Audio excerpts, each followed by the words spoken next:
maqaa kiyya maaliif akkas xiqqeessite? Garuu maqaan kee sirriin eenyu akka ta'e namni beeku hin jiru. Maqaa Jimmaatti moggoo keessa baay'ee kanan jaalladhu abbaa biyyaa. Abbaa biyyaa waanuma biyya jaallattu jechuudha isa booda. Barnoota kana osoo hin baranne siin jedhee wayyuu hin baranne. Hin baranne barnootuma hin baranne. Yuunivarsiitii Finfinneetti baratte ittaan immoo dhageera. Hin baranne suni maqa balleessi. Ijoolleen Habashootaa kun hin hojjettu beektee OMN kana jechuudha. Hin sodaatus hin jaallatan. Inni tokko asii dhufeef fuula kana yeroo na dha'u tokko asii booma ta'e hin barreeni beekte.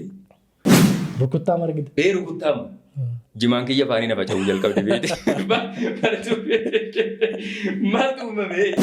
Wallaahi mucaa sana dhiirri yeroo garii achi keessa taa'ee jechuudha manidhaa sana keessa taa'ee sabni kun hin bilisooma. Waan beektan yoo gootan dhaloonni kun hin bilisooma Oromoon ni bilisooma. Waa tokko jijjiiruu hin dandeessan. Goota darbe dhiyeenya darbe kana maaliif seenaan qabnu? San qofa osoo hin ta'in gootota Oromummaadhaaf jedhanii jireenya dhaban hedduu isaanii hadharratti namni quba qabuun hin jiru. Gaafa isaan du'an garuu suufa gurraacha uffatee kan dursa dhaqee boo'ichaaf tarree qabatu nuti. Dhaloota hadha kaleessa isaa waggaa 40-50 Oromummaa kanaaf waa hedduu keessa darbanii hadha qaqqaban. Dhaloota hadha jechuudha Oromoodhaaf bishaan gaarii gadi hin qicine jechuudha. Fakkeessee bulaa jechuudha beekte. Yeroo garii bilisoomnee ilaalcha adda addaatiin wal jibbuu keenyarra gabroomni tokko ta'uun keenya gaarii natti fakkaata dhiifamanaaf godhu. Oromoon maaliif wal ajjeesa? Maal fuutate?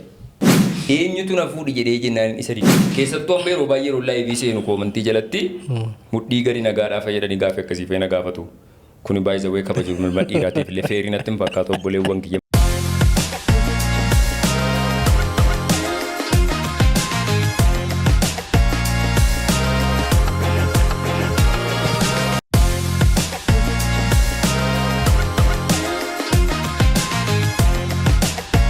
Shamarka fuunee hordoftoota Qubee TV irraa qubee poodkaastii keenya eegalleetu kan jiru qubee poodkaastii keenya guyyaa har'aatiin immoo dargaggeessi tokko isiniif qabannee dhiyaannee jirra. Dargaggeessi kun miidiyaalee irratti sochiiwwan gaggaarii taasisuudhaan kan inni beekamu akkasumas ogeessaa giraafiksiiti.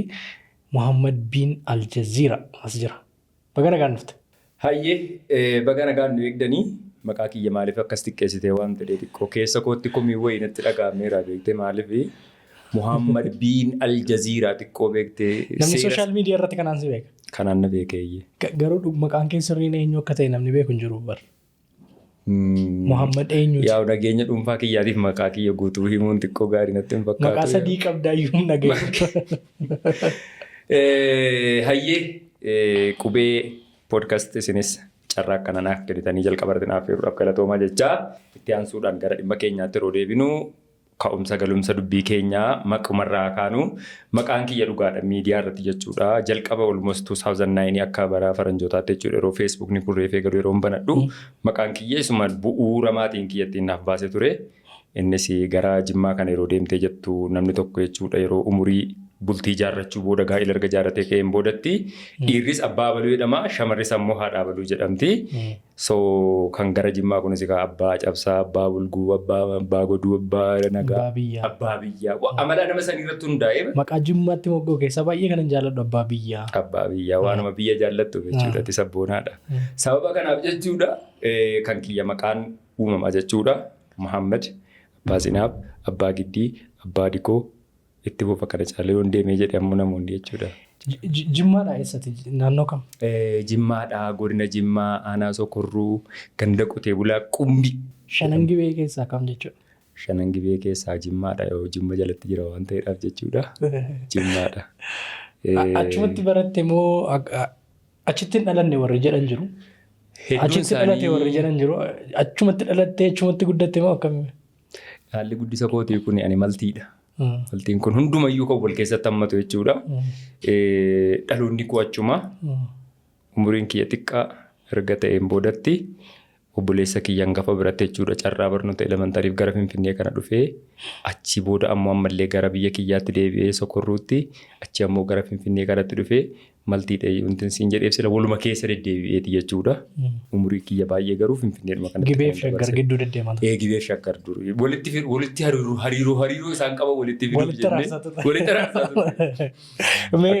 Keessattuu haala barnootaatiin wal qabatee nuyi warra akkas magaalaarraa faffagaannee dhalanne kun magaalaa walakkeessa magaalaarraa jechuudha. Haalli barnootaa garaagarummaa guddaatu jira. Maal argite Jimmatti yeroo barattuu fi Finfinnee yeroo dhuftu dhiibbaan inni qabaachuu danda'u jira. Keessumaa barnoota yeroo sana ture waliin wal qabatee gaarummaan inni qabus jiraachuu danda'a. Mee haalli barnoota achiifasii akkamitti ture? Umurii daa'imummaan akkamittiin dabarsaa turte mee yeroos? Galatoomii dhugaa dubbachuuf carraa har'a qabnu kana dhaloonni kunis carraa inni qabu suni baay'ee tokko jechuudha beektee wantoota galatoomfachuu qabnu dhugaadhaan kun galata qofa osoo hin taane gootonni Oromoo jechuudha qabsaa'onni kalee har'a sanyii abaluu jennee kan of waamnu kun jechuudha. Ifaa xurree bilisummaa har'a nu keessa jirru kana nu agarsiisuu fi chaalenjii isaan godhan kanatu carraa nu har'a qabnu kana jechuudha nuuf fidan jechuudha. So wanti kana jechuu barbaadeef maaliifi fakkeenyaaf jechuudha. Carraa jechuudha dhaloonni kun qabu galatoomfachuu danda'u qaba. Fakkeenyaaf anumti umurii kiyya kanatti jechuudha. Yeroo fakkeenyaaf biyya keenyatti afaan Oromootiin obboleewwan hiriyoonni koo barattu afaan Oromootiinis carraa barachuu argadhullee afaan Amaariffaatiin carraa barachuu akka carraa ta'e yeroo ijoollummaatti jechuudha sulfee wayitan jedhu lakkoofsuma waamuu kanarraayyuu ka'ee jechuudha. Daree keessatti barsiisaan kun yeroo garii maqaa kana lakkoofsa tokko kaasee amma lakkoofsa daree sana keessa barattoota jiranuu maqaa waama beektee maqaa kiyyarra yeroo qaqqabu dareen guutuun natti kolfa. Muhammad Abbaa Abaluu yeroo jedhanu achi keessa maqaan kiyya qofa. Kan isa kaanii hunduu maqaa ijoollummaatiin waamama. Kiyya kun yeroo addatti ta'u dareen guutuun natti kolfe beektee gaafa jalqabaa gadi ba'een boo'e. Baay'ee tokko natti dhagaame jechuudha. Afaan Amaariffaa seeraan hin beeku. Haawoo indeennoo waan tokko malee seeraan hin beeku afaan Amaariffaa. Nan boo'e rakkoo kiyya kana barsiisaatti himachuudhaaf illee maaliif natti kolfu jedhee koompileen gochuudhaaf illee hin beeku afaan Amaariffaa. Rakkoo kee dubbatachuudha. Rakkoo kootti ibsadhee jechuudha beektee rakkoo kana furachuudhaaf gad ba'ee boo'ee gaafa lammaffaas ammas akkuma kana dabareen eege. Achi booda ammas natti kolfa yeroo dabaree lakkoofsa koo rakka qabu. Barsiisaa callisee dhuma waama malee maaliif kolfaa jirtullee jedhee barattoota hin dheekkamu.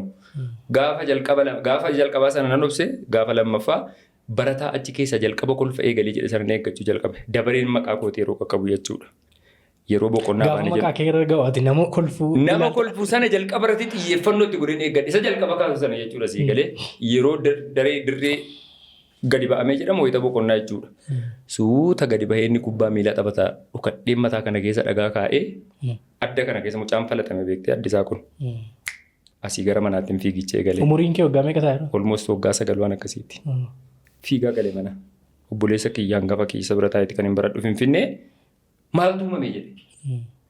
Maqaan kiyya wayita qaqqabu natti kolfanii aareen barataa achi keessaa natti kolfuu rukutee jedhee hin baradhu hin jedheen bakka barnootuma hin baradhu biyya kootti hin galan jedheen. Dhiibbaan kun dhiibbaa maqaan kee maqaa afaan Oromoo waan ta'eef. Sababa adda ta'ee jedheef kan Oromoo kana ta'e Abbaa Abaluu yeroo jedhamu hin kolfan jarri jaraaf raajiidha bakka maqichi kun.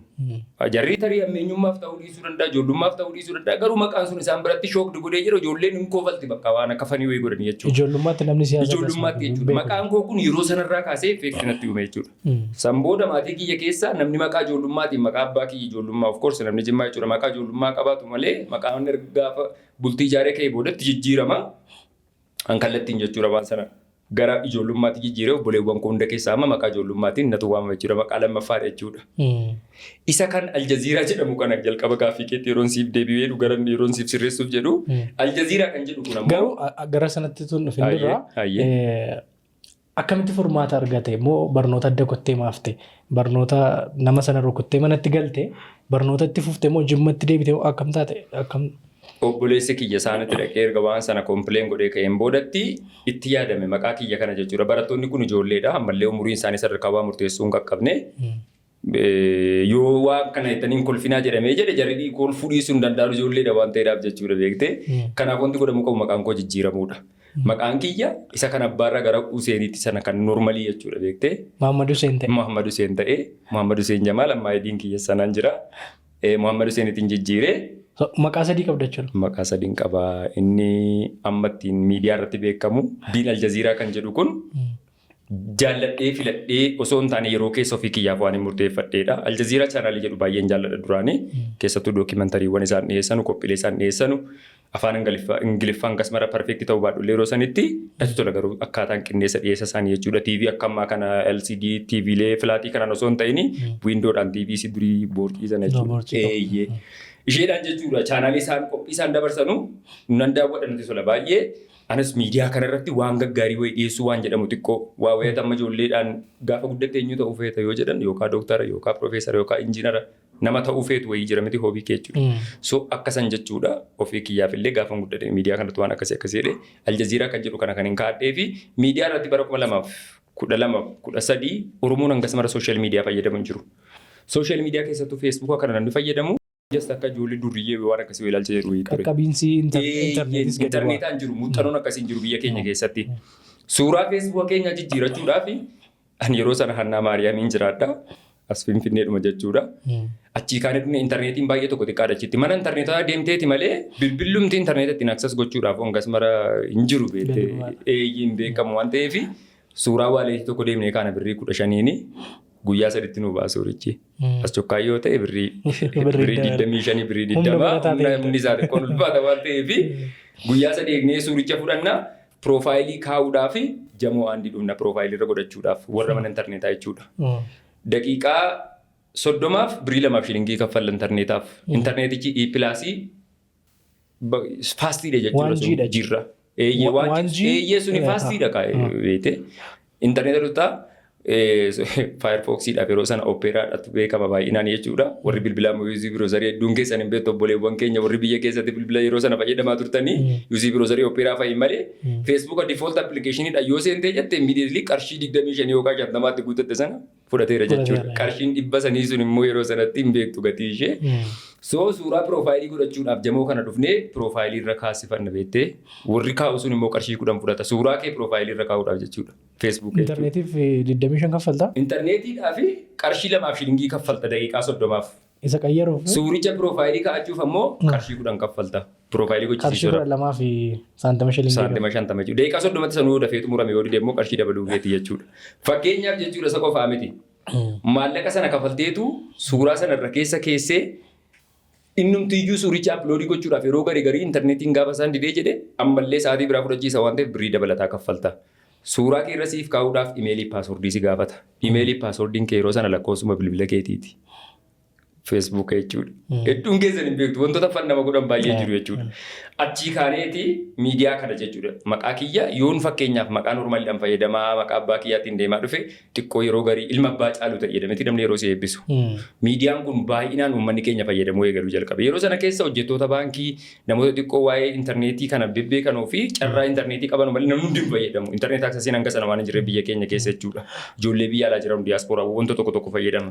Baay'inaan uummanni keenya kan beeku faaltoo bilbilis yeroo sana seeraan hin jiru waan ta'eedhaaf uummanni keenya akkas mara onlaayinii irra turre boodarra jechuudha 2012-13 keessattuu 14 yeroo seenu baay'inaan namni keenya feesbuuk irratti argamuu jalqabe.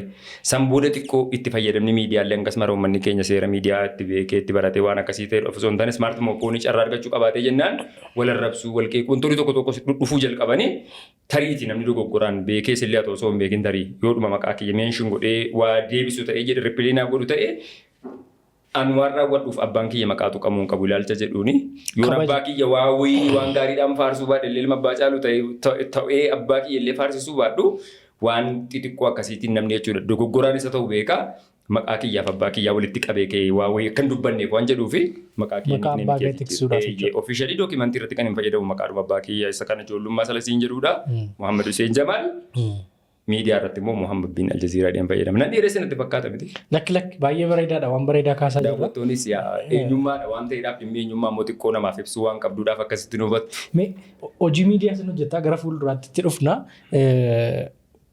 Barnootni kee maal ture? Maaliin baratte? Eessatti baratte? Maaliin eebbifamte? Namoonni sooshaal miidiyaa irratti si beeku haala barnoota sadarkaa olaanaa haa kaasnu. Sadarkaa olaanaa eessatti baratte? Gaariidha. Barnoota kana osoo hin baranne siin jedhee wayyuu hin baranne. Hin baranne barnootuma hin baranne. Yuunivarsiitii Finfinneetti baratte ittaan immoo dhageera. Hin baranne suni maqa balleessa.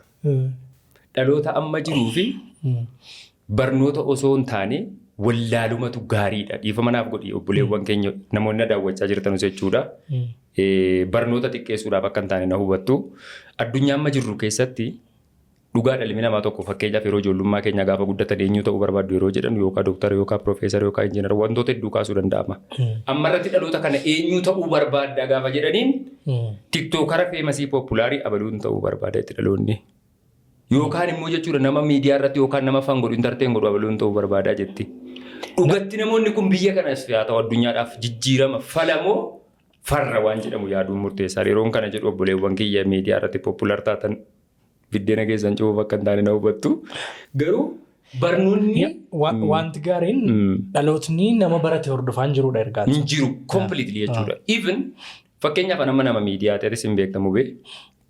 Hedduun keenya sooshaal miidiyaa yeroo fayyadamnu namoota waan gaggaarii barsiisan yeroo namoota waan gaggaarii dubbatan sheekota haa ta'u, qeessota haa ta'u, abbootii gadaa haa ta'u namootuma jechuudha beektee ildarsa umriin isaanii ol faffagaatee jedhee waa wayii dhalootaaf waan bu'aa qabu biyyaaf waan bu'aa qabu wayii dubbatu osoo deemtee laayivii isaanii ilaaltee yoo guddate nama 10, 15, 16 wayii daawwata. Nama waa'ee nama dhuunfaa dubbatu, waa'ee gandaa, waa'ee kutaa, waa'ee nama parsanalii. Abaluu waliif galuu dadhabee dugda walitti galee rafee waa'ee parsanalitii kun baay'isa weeceedha. Suuraa iccitii wantoota fokkatoo nama miti seexannuu raawwachuuf wantoota qaanfatu baay'ee jechuudha.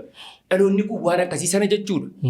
Vaayiraalii gochisiisa jechuudha beektee xiyyeeffannootti kennee. Namni waan gaggaarii hojjetu yeroo ammaa irratti out of way ta'e hin jiru guutumaa guutuutti jechuudha. Miidiyaan amma just ofii kiyyaafoon gandarraa dhiyeessuu qaqqabeen jira dhugaa dubbachuuf yoo ta'e ani jechuudha barnoonni kiyya. Akkuma sila siin jedhu maltiidha. Yeroo garii ganda dhaloo tokko Jimmatti, yeroo garii Finfinneetti, yeroo garii ammoo gara Finfinneetti karaa sadiitti anorradii Jimmatti kan hin baradhe Finfinneetti deebi'ee ammallee Jimmatti hin deebi'e. Jalqabni ka'umsi kiyya jechuudha waan bakki dhaloota kiyya Jimma ta'ee jedheef Jimma yeroon isiniin jedhu bakka dhaloota kiyya Qumbii kan jedhu irraa kaaseeti. Qumbii irraa kaasee Finfinneetti hin deebi'ee ammas gara Qumbii irraa ammoo Sokorruu haayiskuulii Sokorruutti hin baradhe hanga intiraansii jechuudha. Achi booda jechuudha gara Addis Ababa Yuunivarsiitii Finfinneetti deebi'ee san booda jechuudha akkaawuntiingidhaani. Baachii bara kamiiti? Baachii 2004 akka Itoophiyaatti. 2004 jechuun yeroo qabsoon seenaa jira hammaataa jira jechuudha. Yeroo sana keessatti hangas mara miti yeroo sana keessatti almost 2005 yeroo dhufu akka keessattuu bara faranjoota 2014 irraa kaasee jechuudha. Yeroo 2015 maaster pilaanii yeroo jooyinii godhu barattoonni kallattii adda addaati jechuudha. Sochiin isaan godhaa dhufan completely qilleensa biyya kanaa kana jechuudha keessattuu gama qeerrootiin muuvimentii hedduu ture. Gama islaamummaatiinis ammoo sochii dimtsaachiinis samaa jechuudha.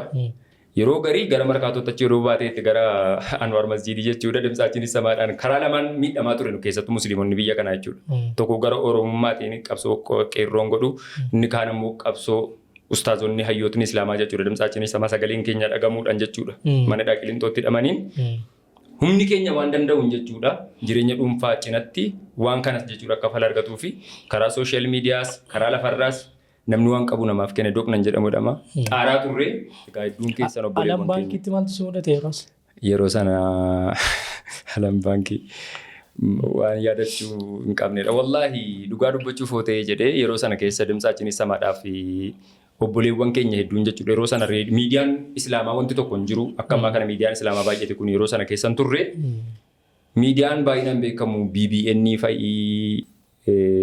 Raadiyoo daandii booddarraayyuu kan dhufe BBN sanadha baay'inaan telegiraamiidhaan liinkii bu'ee sagalee wayinuu ergamee jennan si dhaggeeffannaa uuma godhamuu qabu jechuudha. Galatoomuu qabu baay'isa wayii jarris kireeditiin namoota waan sana yaadanii hawaasa musliimaa kana godhaa turanii sun dhallee tarii laafanu dudduubatti hafanu kireeditii isaanii seenaa isaanii dagachuu hin qabnu waan ta'eedhaaf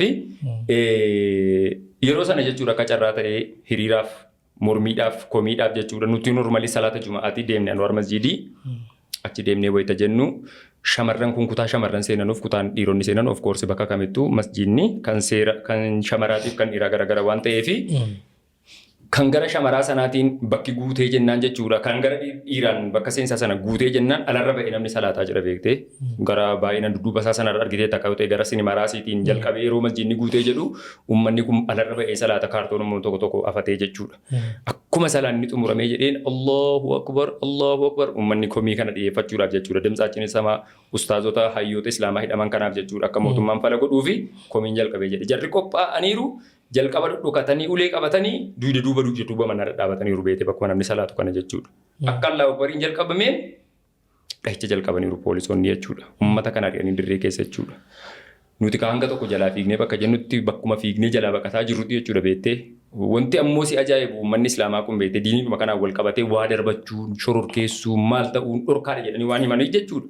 Beekte even qaamotuma seeraa kanayyuu akka ofirraa defeend gootu sin ajajan. Maaliif musliima jechuun salaam nagaadha waan ta'eef nageenya waan ta'eef qabsoon kun kaayyoon isaa karaa nagaatiin hayyoonni Islaamaa hidhaman nuufa ba'an jedhee uummanni kun gaafii waan gaafachaa jiruu fi yoo ati deebitee rakkoo wayii uumte jette warra shororkeessitoota yookaan hiikoo biraatti kennamuu danda'amu waan jedhamuudhaaf jechuudha. Milkaa'inuma qeerroo kan fideyyuu karaa nagaadhaan loluudha. Deemsaachiin samaan ka'umsi isaa karaa sanarraan ka'e. Harka walmaruu hedduun keessan ammas logaanii yookaan loogoo qabsoo fakkeessee kan amma uummanni itti tajaajilamu kun jechuudha. Ka'umsi isaa achirraa jalqabe. Uummanni biyya kana keessatti jechuudha. Stigmaatiizim tarii wanti kun slooganii yookaan loogoo guutuu akkuma addunyaatti waariduu akka ta'e jedhe ta'ullee jechuudha. Biyya keenya keessatti garuu qabatamaan kan agarsiisee deemsaachiin samaa kun xurree qabsoo riivoluushinii jechuudha. Biyya kana keessatti yeroo qabsoo 2015-16-17 hanga sirni TPLF yookaan wayyaanee jijjiiramutti loogoo guddaa ta'e ka'umsa godheera. Uummatti humna horeera jabina horeera. Yeroon kana jedhu qabsoon kana dura ture jedhe sirnoota darban keessatti uummanni yeroo kamiyyuu qabsoo barattootaas qonnaan bultootaas godhamaa dhufeera. Haa ta'u malee qabsoo qubee dhaloota jedhamu kanaaf yookaan ammoo sirna TPLF cabe kanaaf ammoo deemsaachiin samaa qabsoon jedhamu sun waa guddaa oolee jira. Achii qabamnee shamarran irraa wallaahi amma yeroo yaadadhu hedduu tokko na rifachiisa. Shamarran irraa niqaaba irraa fuudhanii jechuudha. Halkan dukkanaan hanga lafti dhihutti guyyaa yoo deemsisanii jedhan warra namatu arga waan ta'eedhaaf tarii sirna sanaaf maqaa isaatiif gaarii waan hin taaneef halkan dukkanaan jechuudha. Achii oofanii as kunoo naannoo xooraayiloochii kana mooraa yeroo hoolaanii fi re'ee wanta arge jechuudha. Jimmaa kanaaf fe'amanii yeroo dhufanii jedhanu.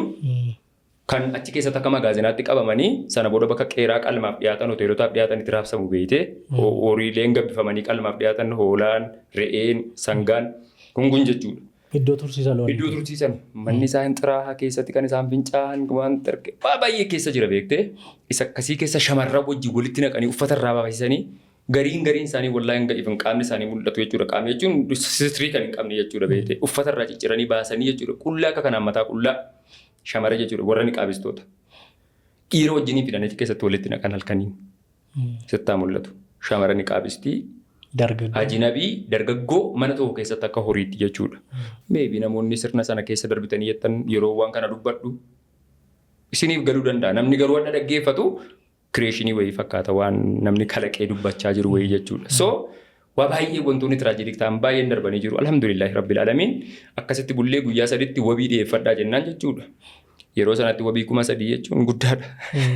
Finfinnuma keessaa nama qabaattee wabii godhachuun waa guddaadha. Wabii nama 3,000 wabii isinii ta'u barbaadaa jennaan. Kanumti 3,000 suniitu namni dhabamte jechuudha. Irra guddeessi isaanii achi keessatti hanga torbee gahuu kan qaqqabantu jira namoota nan beeku jechuudha. Alhamdulillah namoota hiriyoota hiriyoowwan eessasii qabaa. Achii bahee jechuu barbaadetu waa'ee yaalan baankeettee sila kaafteef hin jechaa jira. Meebii seenaa kana iddoo tokkotti ana dubbachuu dhageesseeti natti fakkaata. Akkasi. Qabsoo biyya kana keessatti deemaa ture keessatti barattoonni yuunivarsiitii gahee guddaa qabu.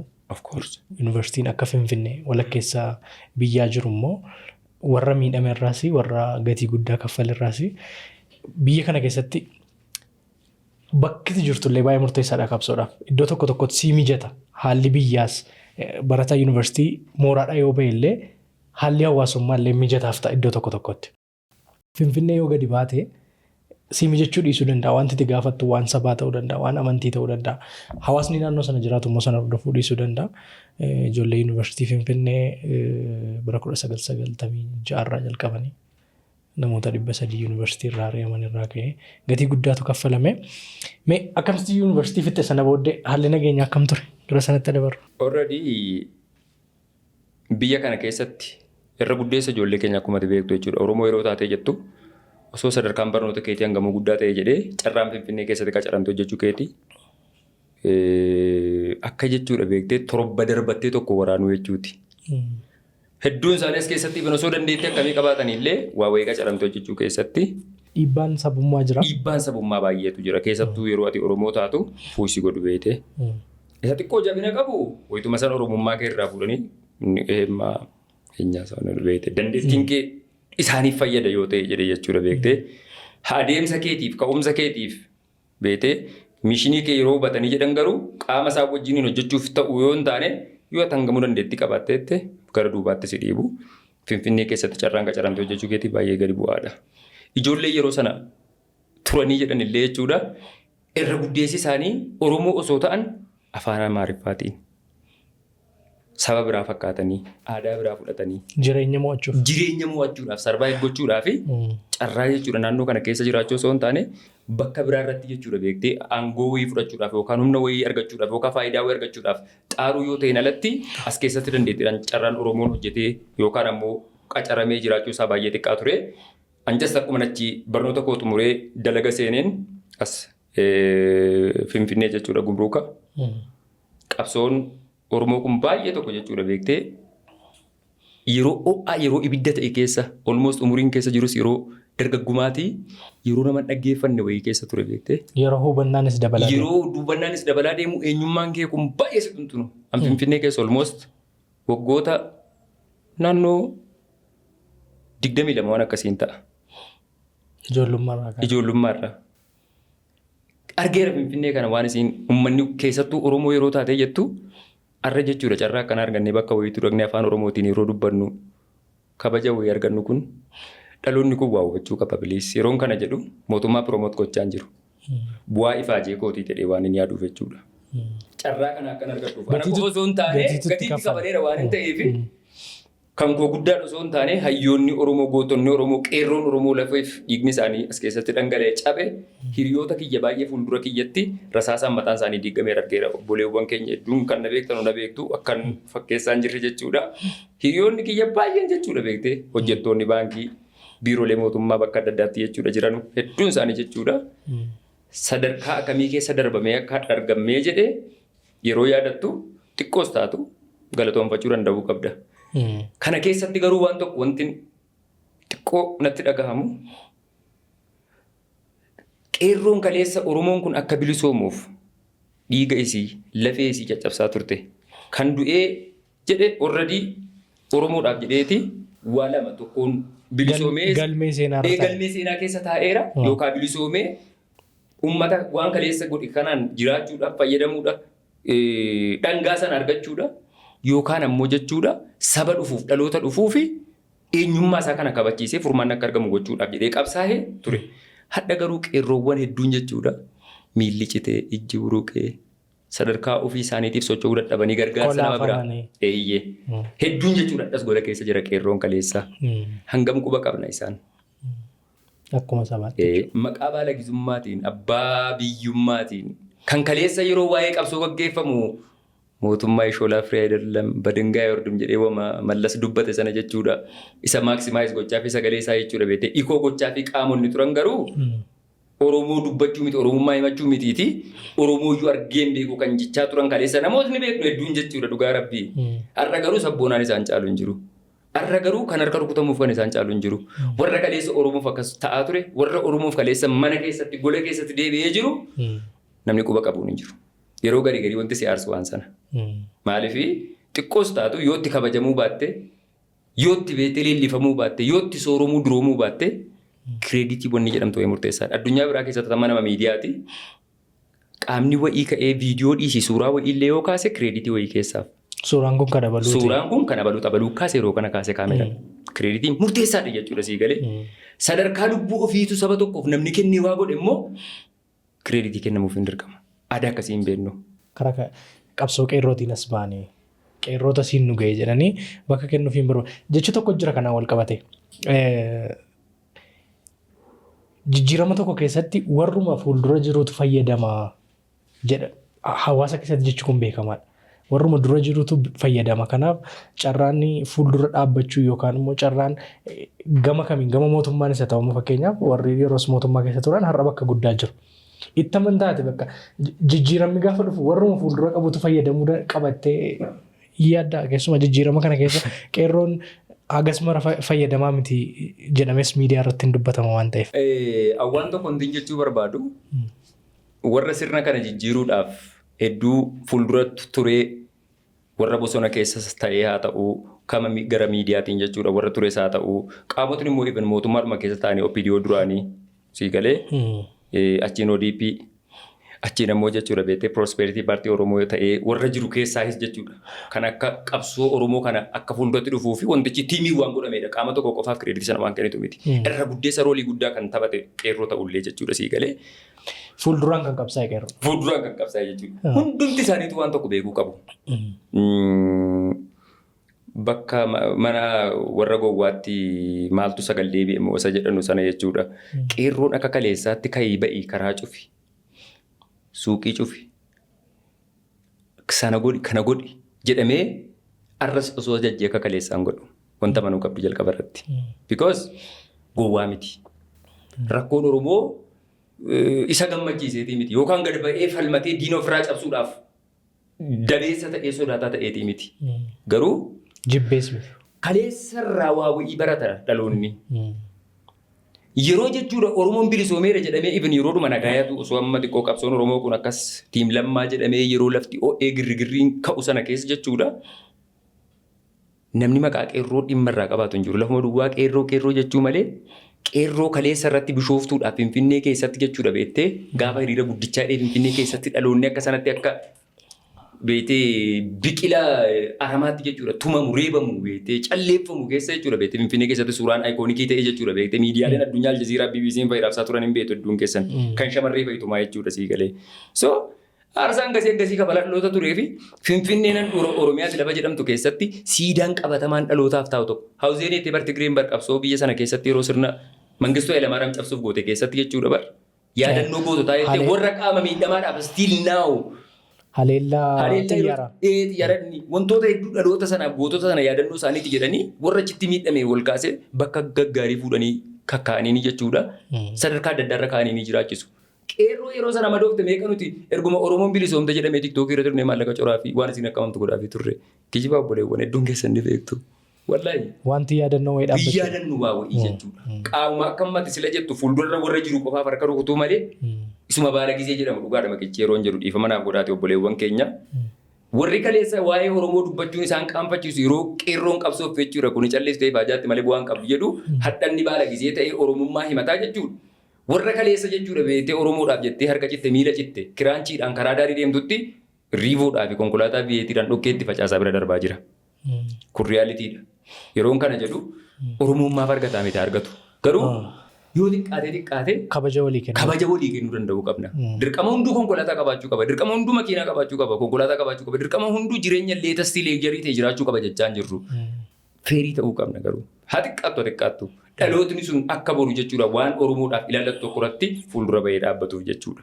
Kaleessa irratti dhaloota akkas ta'eef namni waan goone boru Oromoodhaaf waa godhadhee ofiin kakaasu. Yeroon kana jedhu Oromoon sodaataadha jechuu miti. Har'as gaafa dirqama ta'ee hawaasaaf waan barbaachisu irratti hakaa'amu jedhame dhaloota abbaa fedhe fuuldura dhaabbachuu danda'u akka ta'e jabeessee beeku. Biyya ofii kabachiisuudhaaf duubatti hin deebi'u. Of course. Meeqa gumurukii seentee carraan hojii osoo hin jiraatin iyyuu seentitta. Sanaan booda immoo Dubaayittis deebitee immoo miidiyaadhaan sochiiwwan tokko jalqabdee maaliif Itoophiyaa irraa gara Dubaayitti deemtee baqattummaan deemte moo carraa hojiin deemte moo iskoolaa maaliin deemte? Waan si dhibu biyya Arabaa takkaa daqiiqaa tokkoof nan deebi'ee. Sudaaniinis deemtetta? Deemeera Sudaaniinis. Ji'a 3 moo 4 taa'e. Biyya Arabaa waan jedhamu daqiiqaa tokkoof deemee nan jiraadha deebi'ee beeku jireenya koo keessatti. Haa xiqqaattu waanuma argadhu waanuma danda'u biyya koo keessatti hojjedhee jiraachuu nama barbaadudha. Biyya koo nan jaalladha. Yeroon kana jedhu namni kaan jibbee biyya isaatii deeman jechaa hin jiru. Jireenya isa dirqee jennaani.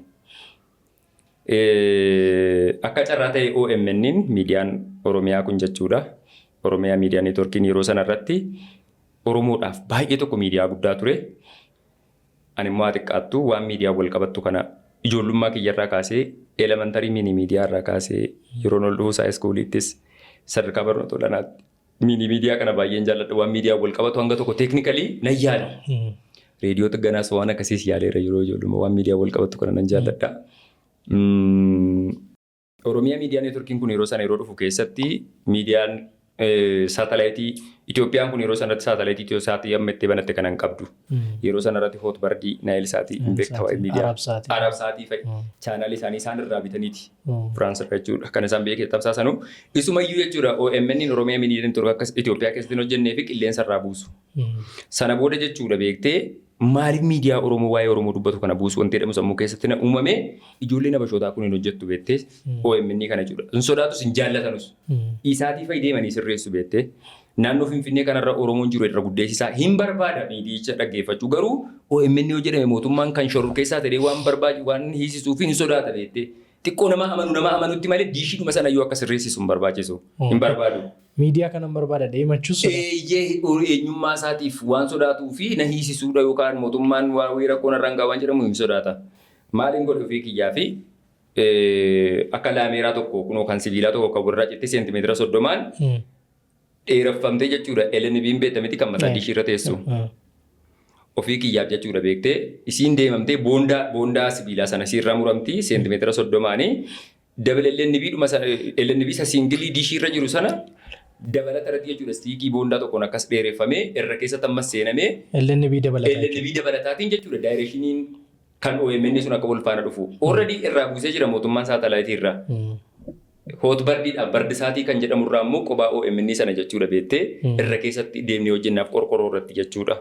Maaliin godha gaafa tokko almost gara luukii 250 yeroo sana furiin akkana guddatee magaala ta'ee mashaalla bareedee hin jiru yeroo sana qullaadha beektee gara luukii sana manneen xiqqoo wayii jirti. Deemeen jechuudha waraqata kana piriinti hojjisee ETV yeroo sana OTV jedhama Oromiyaa TV jedhama OBN irraa kun jechuudha.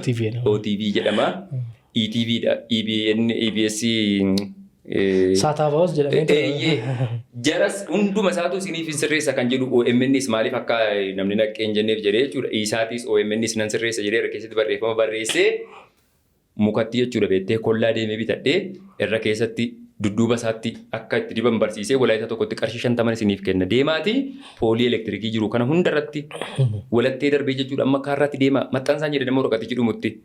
Waraqaticha irra deebi'een booddee lakkaa yoo waa tokko hanqiftan birrii isiniif hin kennu jedhee yeroo sana ijoollee walaayitaatu baay'inaan dhufa bara mootummaan Hayilamaariyaam Dassaaleen jiruudha. Walaayitaan Finfinnee kana hin beektu hedduun keessan ijoollee Finfinnee jiraachaa turtanii yeroo sana keessa baay'inaan jechuudha ijoollee isaanii kophee kana xaraga jechuudha. Amma Oromoon maashaallah kophee xaraguun hojii guddaadha baay'isa wayii ani tuffachuudhaaf miti kabaja hojiin jechuudha. Nama fayyaa qabaata nama kana turre kophee miti osoo mana fincaanii dhiqanii jiraachuu ta'e ilma namaati kaayyoo qabaatee hin jijjiiramu hojiidhaaf kan kabajan qaba hojii kamiyyoo ta'e jechuudha. Yeroo sana hin jiran Oromoon kophee xaragu akka waan gadaantummaatti waan fudhatuuf hin jiru yeroo sanarra. Walaayitaa kana qofa buusee ture. Jalatti deemee birrii 50 siif kenna deemiitii maxxansi waraqata kanan jedheen. Osoo deemii maxxansu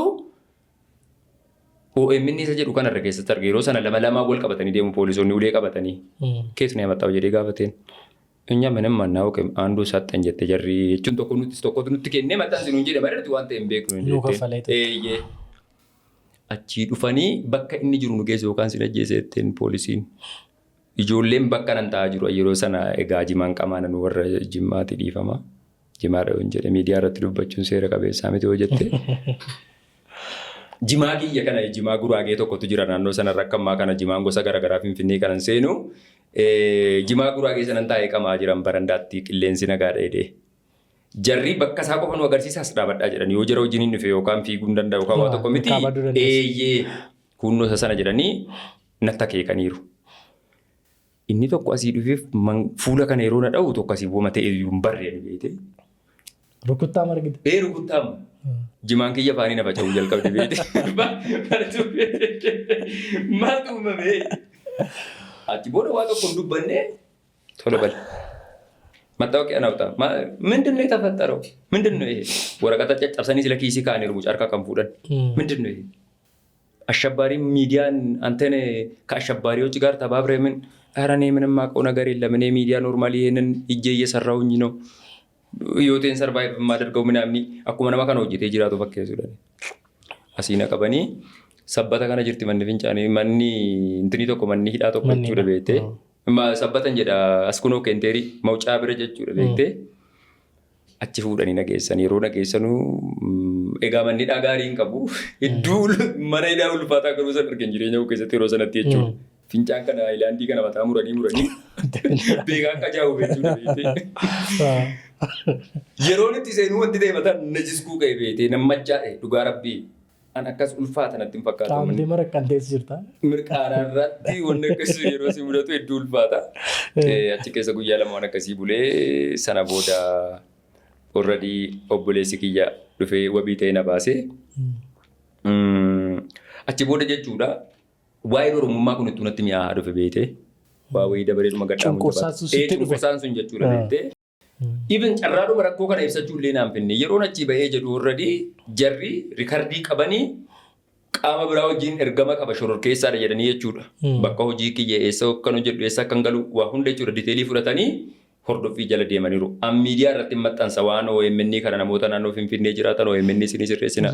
Yeroo har'a buusanii jedhanii jijjiiranii jarree jira saataleetii irraa buusan. Guyyaa 5 ja'a fa'iitti jijjiiru beekte OMN kana saataleetii irraa buusu. Uummannis xiiqii qaba yeroo sana. Tokkummaatu jira. Onneetu jira.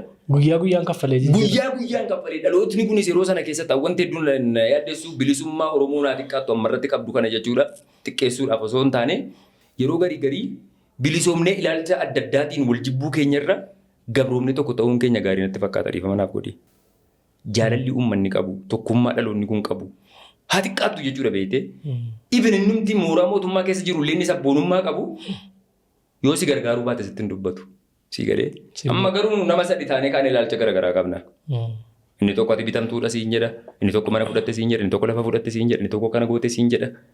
Waa'ee dhuma siyaasaa iyyuu si jibbisiisee, waa'ee dhuma Oromummaa iyyuu si jibbisiisee dhugatti osoo faayidaaf hin taane dhugaadhaan saba kanaaf namni yaadu namni dubbatu sadarkaa uumama hunda keessaa iyyuu bahee jechuudha beektee niwutiraaltee jiraatu filatee keessa jirra hedduun namaa jechuudha dhugaa rabbiin siin jedha. So san booda jechuudha gara Dubaayii erga hidhamee ka'een boodatti jechuudha bakka almost yoo xiqqaate gara bakka 5 ja'a caalatti hidhameera Finfinneedhuma kana keessatti. Sababuma Oromummaa kana jechuudha. Yeroo garii hiriiratti gaaf tokko na yaadadha asii gara Mashwala ka'e jechuudha. Osoo hiriirri guddichi hin dhufin jechuudha. Ijoolleedhuma baankii keessa hojjettu. Baankilee Oromiyaa kana kallattii adda addaa keessa baankilee Finfinnee kana yeroo sana Addis Ababa Zuuriyaa jedhama Finfinneen shaggararraa kun jechuudha. Oromiyaa kallattii Addis Ababa Zuuriyaa jedhama. Hojjettoota mootummaa naannoo Addis Ababa hojjetanuu fi bulchiinsa adda naannoo Finfinnee. Bulchiinsa adda naannoo Finfinnee akka jedhama beekte. Achi booda ijoolleedhuma sanaan jechuudha telegiraamii kanaan wal qunnamna yeroo sana sooshaal miidiyaan kan biraan akkasumas beekamu telegiraamii kanaan gareen hidhamee achiin infoormeeshinii wal jijjiirri hadhabaana jedhamee sloogaaniin barreeffamni jechuudha dhaaddannoo keenya. Abbaa piriinti godhatee qabatee. Piriintiin kan maali?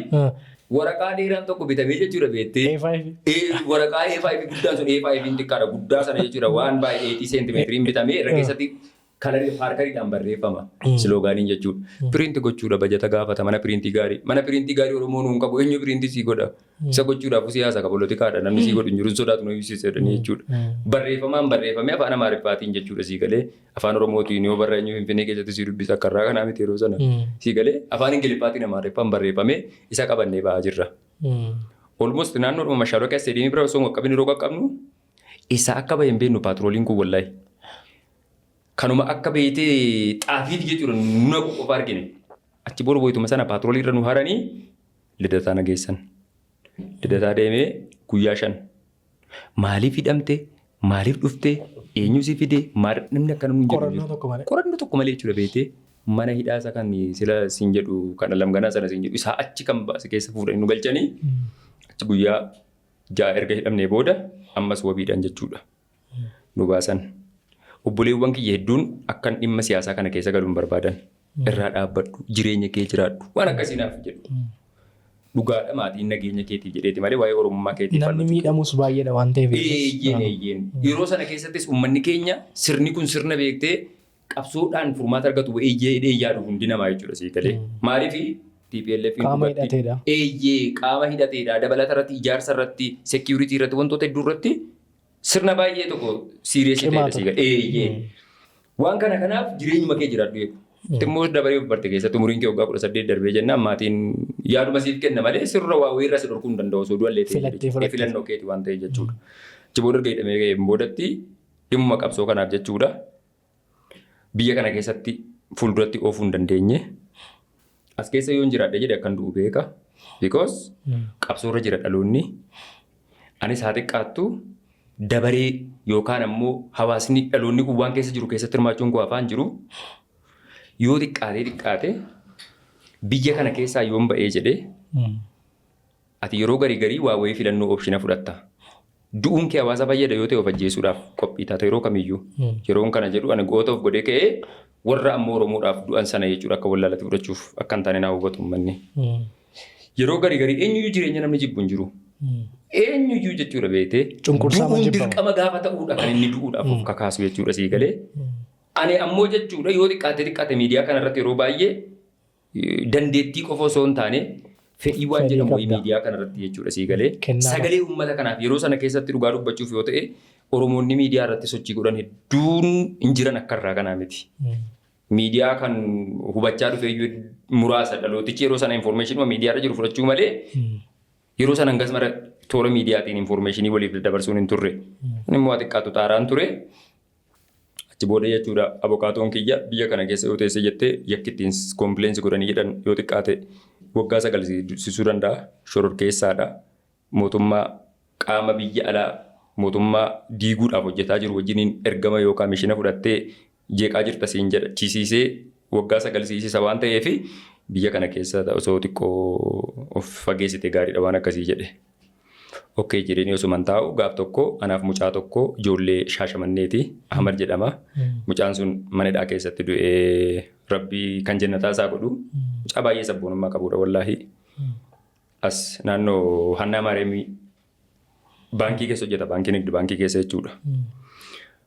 Mucaa sana wajjiniin teenyee miidiyaa hawaasummaa irratti jechuudha beektee feesbuuk irratti waan Jawaar fa'i maxxansan teenyee wal agarsiisaa jirra. Achi booda tokko nu bira taa'a. Tigreedhanni afaan Oromiffaa beeka. Aniif inni teenyee bar suuraa kana ijoolleen qabsoo kunoo achi keessatti gaggeessite gara Ambootti gaggeeffame hiriirri sun jechuudha. Walgahii achitti gaggeeffamee jedhee kunoo akkas gootee achitti itti ergitee jette. Achii garuu akka uumaan intarneeta kamiin itti ergannaan maarrakoo qaba. Akkuma naan kunoo suuraa bakka adda addaatti gaggeessine kana jammuu geessee itti ergaa jiru itti ergu intarneetii mana intarneetii irraa minamni jedhee itti dubbadha. Inni taa'ee jiru dhaggeeffataa jira. Waa tokko hin dubbanne nu biraa ka'ee qaama mootummaati. Nu biraa ka'ee baay'ee wayyaaneen jechuudha TPLF'n baay'ee tokko jechuudha beektee gama security irratti baay'ee haardiidha dhugaa dubbachuuf oo ta'e. Baay'ee jechuudha nama waliin beektu jechuudha nama waa wayii basaasu jechuudha. Immediately namichi hin barree kanuma federaalii dhufa lama lafa hin argine. Aanas isas mucaas qabee kattaa jechuudha sun fuudhee Hannaa Maariyaamii caafii jechuudha naannoo Adii Ababa mannidhaa jira. Achi nu geessanii guyyaa 6 hidhame. Rikardii qabanii wallaahi mucaa sana dhiirri yeroo garii achi keessa taa'ee jechuudha manidhaa sana keessa taa'ee sabni kun hin bilisooma. Waan beektan yoo gootan dhaloonni kun hin bilisooma Oromoonni bilisooma. Waa tokko jijjiiruu hin dandeessan. Achi keessa manidhaa keessa taa'eeti. Poolisoonni kophaatti nu biraa fuudhanii mucaa sana. Wallaahi akkam godhanii akka isaan deebisan sitti himuu hin danda'u. Yeroo garii dhaloota yeroo sana Oromummaa kanaaf jechuudha beektee gootummaa jabina sabboonummaa fakkeessuu waan hin qabne bu'aa waan hin jedhamne. Bu'aa dhuunfaatu hin barbaade. Hadha jechuudha.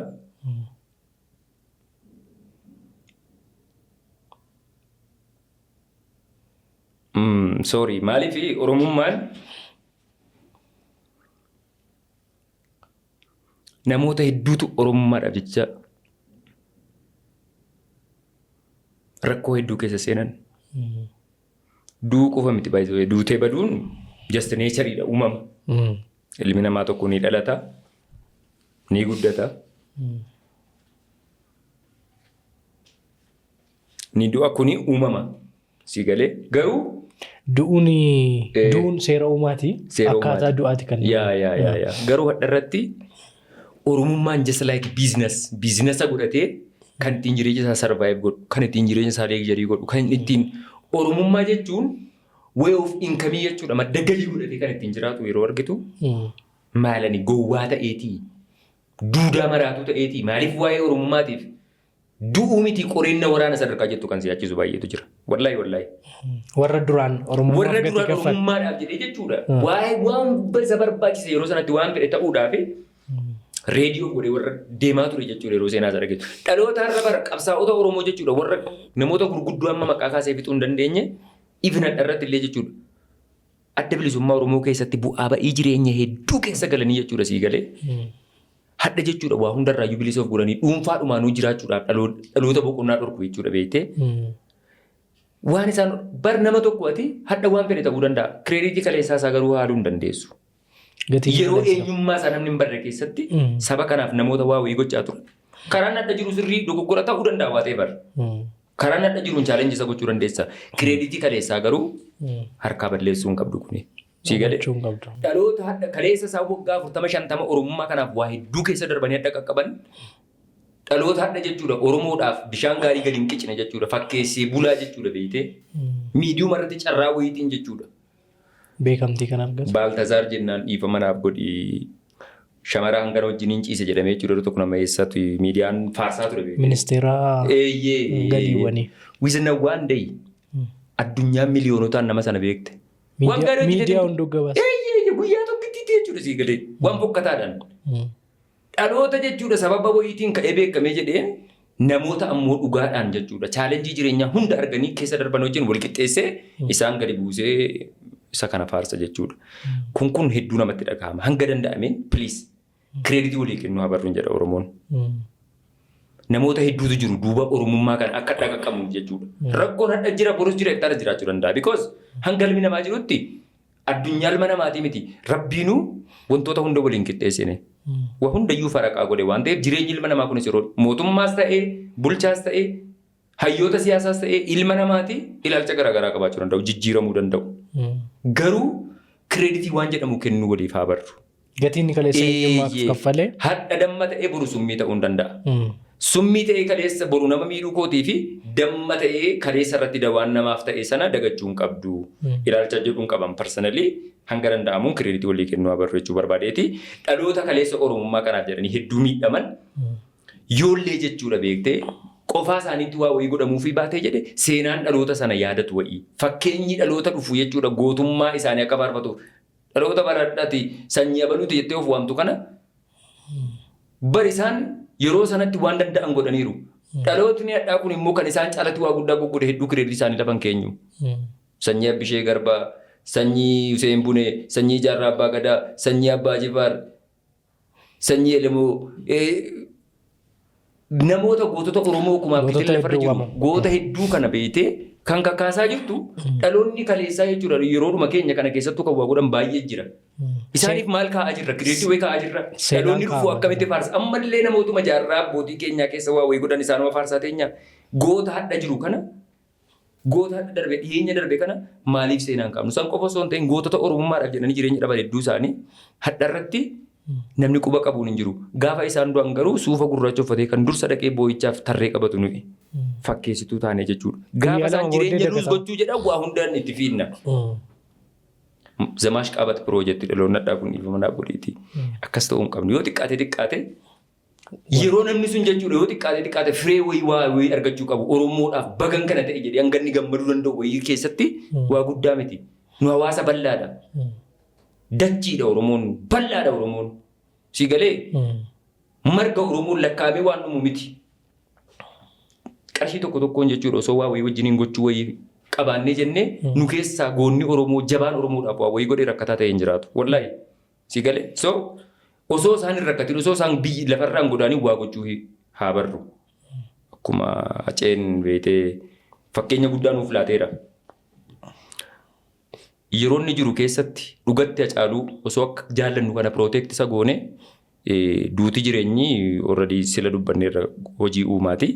Garuu osoo pirooteekti godhachuu dandeenye goota qabnu jabaa qabnu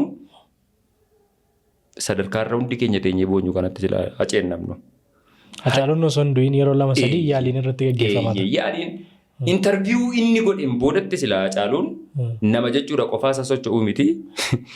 Boodigaardiidhaan ala ba'uudhaaf nama hayyamuuf natti hin fakkaatu. Akka biyyi keenya yeroo sana insekkii hunda taatee jirtu keessatti because mootummaan wantoota hedduu jira chaalenjii baay'ee ture biyya keenya. Dantaarraa dhabnee jechuudha. Hedduun ilaalcha wayii beektee erga ta'ee ka'ee booda hundi keenya gaabbuudhaaf faarsuudhaaf sagantaa adda addaa sagantaa yaadannoo Hacaaluu maali hiikan qabu kun. Hacaaluu qofa osoo hin taane amma Hacaaluun already darbee jira deebi'uu hin danda'u. Si galee goota innis kana murteeffatee eenyummaa isaatiif jedhee waan barbaachisu hunda gochuuf kan qophii ta'ee jedhe goota seenaati yoo muudagachuu kan hin dandeenye jechuudha. Namoota ammoo jechuudha Oromoodhaaf hadha irratti live waa gochaa jiranu pirooteekti gochuu irratti xiyyeeffannoo haa goonu. Dhaloota kanaaf waan bu'aa qabu. Qabsaa'ota Oromoodhaaf jedhanii miidhaman miilli cite ijji buruqe lafaa ka'uu dadhabanii mana fincaanii gargaarsa namaatiin deemanu ollaa keenya baay'ee jira qubaa qabaannu. Hagargaarru biraa dhaabbannuudha. Hiriyaan keessi waliin hidhamee hinduu ammanaan jettee turte qabsoo keessatti du'e. Achi booda an alhamdulillah hiriyoota baay'een as keessaa qaba yeroo sanatti maatiiwwanis obboleewwanis asii qaba. Mana dhaasanii ba'ee mucaan sun daayirekti jechuudha hojiirraa ari'amee achi booda hiriira guddaatu Arsii ture. Naannoo Shaashamannee sana ajjee naannoo Mustafaa jechuudha. Mustafaa Hussein mucaa jechuudha rasaasaan loltoota dhukaasa ajjee sana. Poolisii Oromiyaa.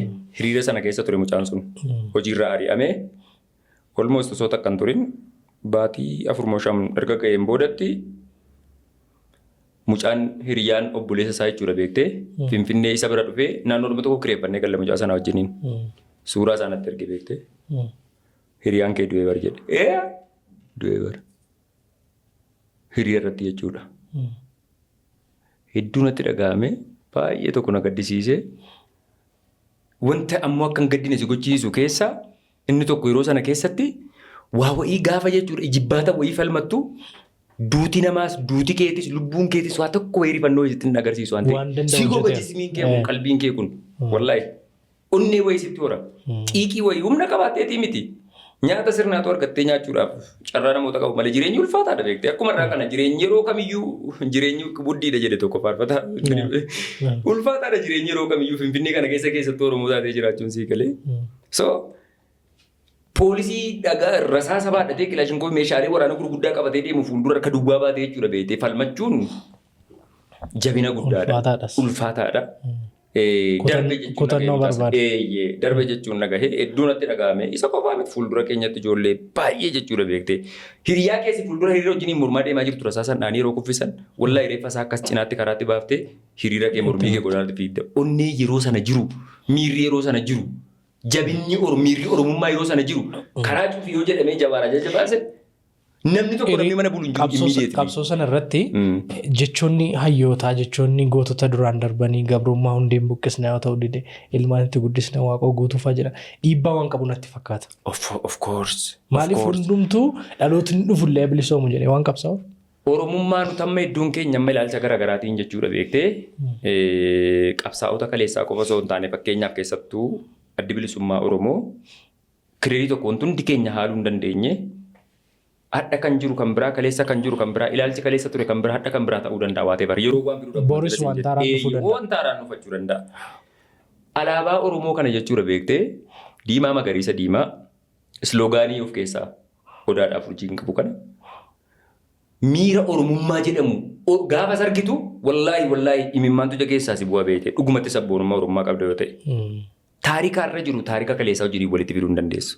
Gootota kaleessa dhaaba kanaan jechuudha rakkoon achi keessattuu uumamuu danda'a siin jedheera. Dhaaba mootummaatiif dhaaba siyaasaati dhiisiiti mana tokko keessatti ilaalcha garaagaraatiin obbolaaniif obbolaan rakkoo adda addaa keessa wal galchuu danda'a. Dhaaba yeroo jedhamu immoo rakkoon adda addaa uumamuun kun koomaniidha beekte hanga ilmi namaa jiraatutti jechuudha kun boolisitti fufuu danda'a. Barsirna mootummaa isa kanaa keessas mootummaa isa Ameerikaa keessas mootummaa isa Awurooppaatiif Afrikaa iddoo kamiyyuu jira bar. Rakkoon jechuun dhuunfaadhaan wal diiguun tokko rakkoon jiraachuu danda'a. Garuu dhaabichi eenyummaa keenya irraatiif xurree bilisummaa saba kanaaf baasuu keessatti hayyoota Oromootiin kaasee waa guddaa godhee jira. Sii galee? Barnoota barsiisee jira. Eenyummaa keenya akka baranuuf alaabaa sana yeroo arginu maali kun hiikkoonsaa? Oromummaa waan jedhamu kana. Keessattuu jechoota isaan Oromummaa kanaaf jechuudha beekte waan isaan achirratti jabina wantoota gootummaa achirra kaa'an jechuudha. Reediyoo Saabaa jennaan ganama jechuudha kan darbitu tokko turte karaa raadiyoo Jarmaniitti. Wantoota hedduu jechuudha beekte eenyummaa kana akka dhaloonni kun baruu fi waa hedduu godhanii jiru. Hadda irratti ilaalchi jiru tarii hawaasaaf ta'uu dhiisuu danda'a. Garuu kireeditii kaleessaatiif kabaja guddaa. Sii galee? Rakkoo hadda jiru furuudhaaf gaarii fi jabina kaleessaa san haaluun dogoggora. Akka shororkeessummaa fakkeessee disrespect gochuun sirrii natti hin fakkaatu. Sii galaa jira? Mootummaa amma jiru kan Oromooti. Akka sedeen fudhadha. Qeerroo Oromoo kumaaf kitilatu itti dhumattee gootonni Oromoo jajjabaan Oromoo hedduun jechuudha beekte aarsaa gurguddaatti kafalee sirni sii jijjiirame sirni TPLF sirni akka ulfaataan jechuudha akka gaanfa Afrikaatti sodaatamu. Mootummaan kun dhufee erga bakka qabatee Oromoon jechuudha wantoota hedduu wantoonni fayyadamee jira. Wantootni hedduun immoo wantoonni miidhamee jira. Fakkeenyaaf jechuudha kutaalee Oromiyaa hedduu keessatti rakkoo nageenyaa. Fakkeenyaaf Itoophiyaa keessatti sirna TPLF keessatti iddoo feete halkan irra deemuu dandeessa. Itoophiyaa keessa kutaa feete deemuu dandeessa. Amma garuu firii taatee deemuu hin dandeessu. Rakkoo nageenyaa. Rakkoo nageenyaatiif jechuudha. Biyya tokko keessa taate rakkoon sun maaliif uumame yeroo yaaddu qaamotii mootummaa qofa osoo hin taane qaamonni hidhatanii bosona keessa jiranullee miidhaa isaanirra qaqqaburra kufaatii isaan kufan caala Injifannoo isaan galmeessan caala miidhamni hawaasaa hedduu tokko heddummaata beektee hawaasa kan miidhamaa jiru qaamni lamaan waliin injifachuu hin danda'u baay'isoo Itoophiyaa kana keessatti. Lookeeshinii ji'oogiraafikaliis haa ta'u rakkoo biyyattiin qabdurraa kaasee qaamni tokko qaama kaan injifachuu hin danda'u humnaan. Yoo afaan nagayaa waliin dubbatamee ta'een alatti. Yeroo darbe bulchiinsi mootummaa naannoo Oromiyaa kutaalee Oromiyaa hunduma keessayyuu biyya keenya rakkoo biyya keenyaa kana furuudhaaf qaamota mootummaa hidhatanii bosona jiranuu fi qaamota miti mootummaa hidhatanii bosona keessa jiranuu fi qaamota mootummaadhaan aangoorra jiru jidduutti rakkoo uumamu kana karaa kamiin furmaata argachuu danda'a waan jedhamuuni dhalootuma keessa qabsoo sirna duraan darbe jijjiiruu keessatti shoora qaban jedhamee salleetti godhamee hanga tokko walgahii tokko taa'amee ture. Komiinuma kana dhiyeessaa ture dhaloonni jechuudha. Oromoon maaliif wal ajjeesaa? Afaan Tigriffaatiin TPLF walii galamee furmaanni argamuu sadarkaa danda'amutti afaan Oromootiin dubbatamee maali waliigalteen isiniif ta'uu dide yookaan ammoo iccisiin isin waliirratti galuu dadhabdan maali gaaffii uummanni Oromoo gaafatu kanaan alamoo qofaatti waan jiru wahiitu jira yoo wanti sun jiraateef toominaan nutti himaa gaaffii jedhamu komii jedhamu dhiyeessaa turan ijoolleen kutaalee Oromiyaa bakka adda addaatti dhufan jechuudha. Jarris qaama mootummaadha deebiin isaan deebisanu gaaffiin isaanii gaaffii immiidiyeet aansarii waan dafee deebi'uu qabu jechuudha. Fakkeenyaaf amma Finfinneen kan Oromooti afaan Oromoo afaan federaalaa ta'u wantoonni kun waan yeroo gabaabaa keessatti deebi'uu miti. Wantoota yeroodhaan jechuudha deebi'uu danda'uudha jedhu ilaalcha akkasii qabu warri aangoorra jiran. Akka yaaduutis akkasumatti fakkaata. Ati sitti amantaa ilaalchaati? Ani sitti amana. Because biyyattiin kun biyya sirna duraaniitiin jechuudha yeroo dheeraadhaaf jechuudha beektee irratti hojjetamee falaasama jechuudha sirnoota kan miidiyaa keessatti kaasu ijaaramtee dhaadheedhamee adda furmaatatti kennuun ni ulfaata. Mootummaa kanatti hin jarjarame jechuudha barbaadeeti.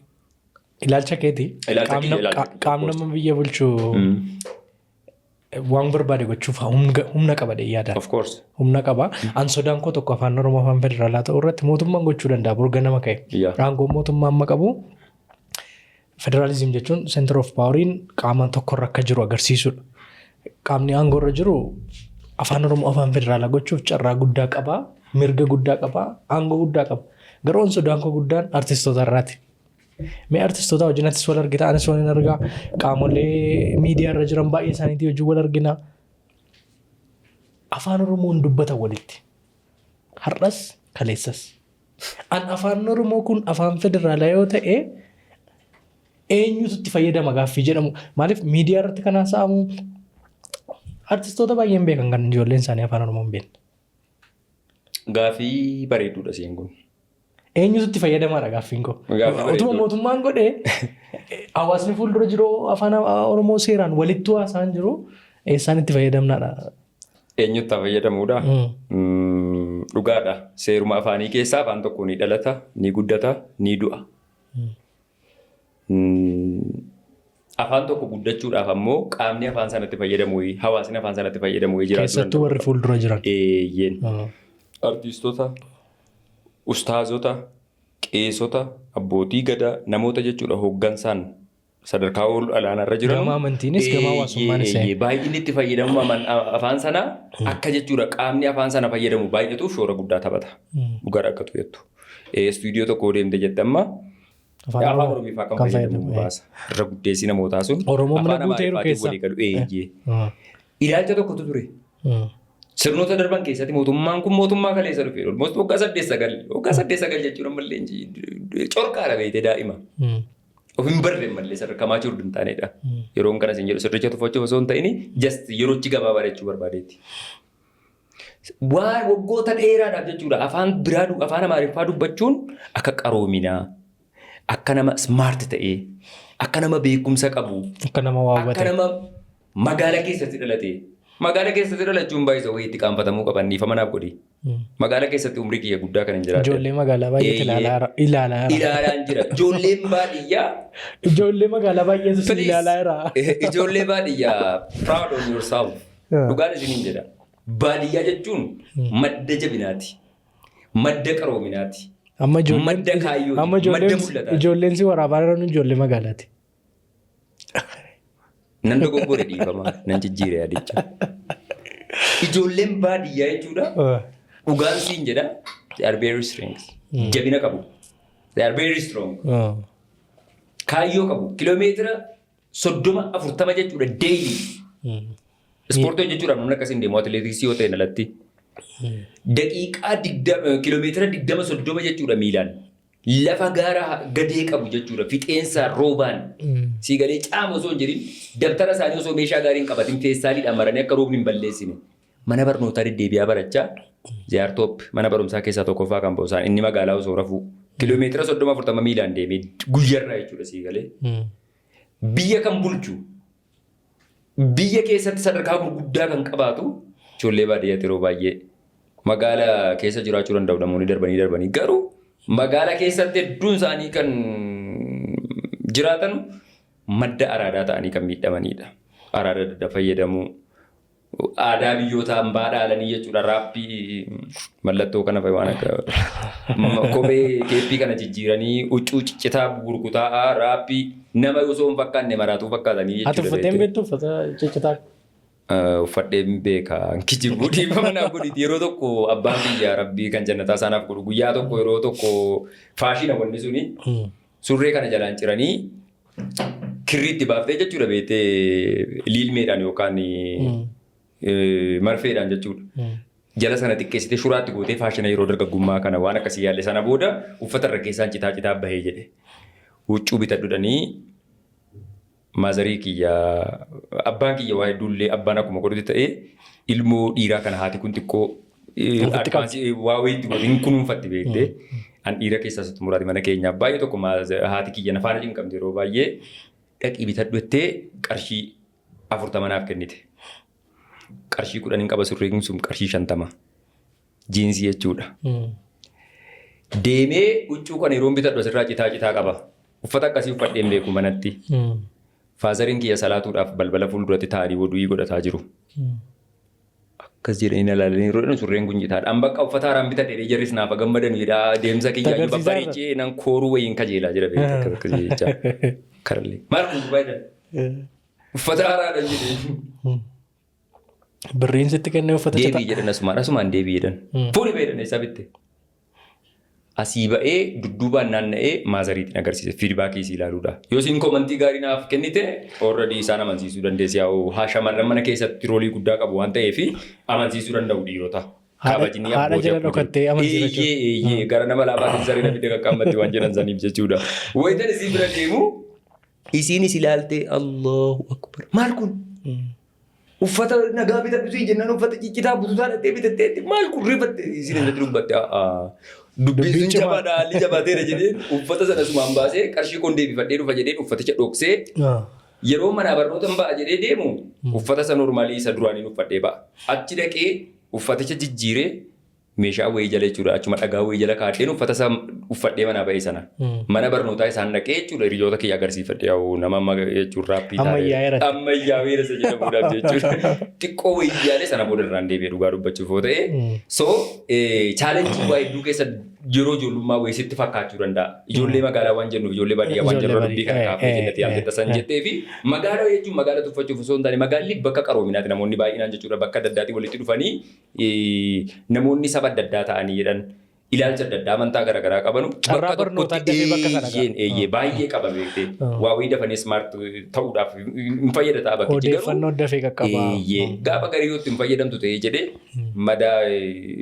madaabni harka kee jiru beektee gatii warqeen harka kee jiru gatii madaabaatii ta'ee wayitasitti mul'atu wayii jira itti fayyadama wayii beekuudhaa fi gatii isaa beekuu danda'uudha qabda waan ta'eef warri magaalaa kun yeroo baay'ee gatii namummaa gatii jechuudha beektee sirna adaba namuusa kaayyoo jabina cichooma waan jedhamu kana hedduun isaanii hin qaban biyyas kan hoogganu yeroo baay'ee biyyuma keenya keessatti hedduun isaanii jechuudha bu'uurri isaanii baadiyyaadha.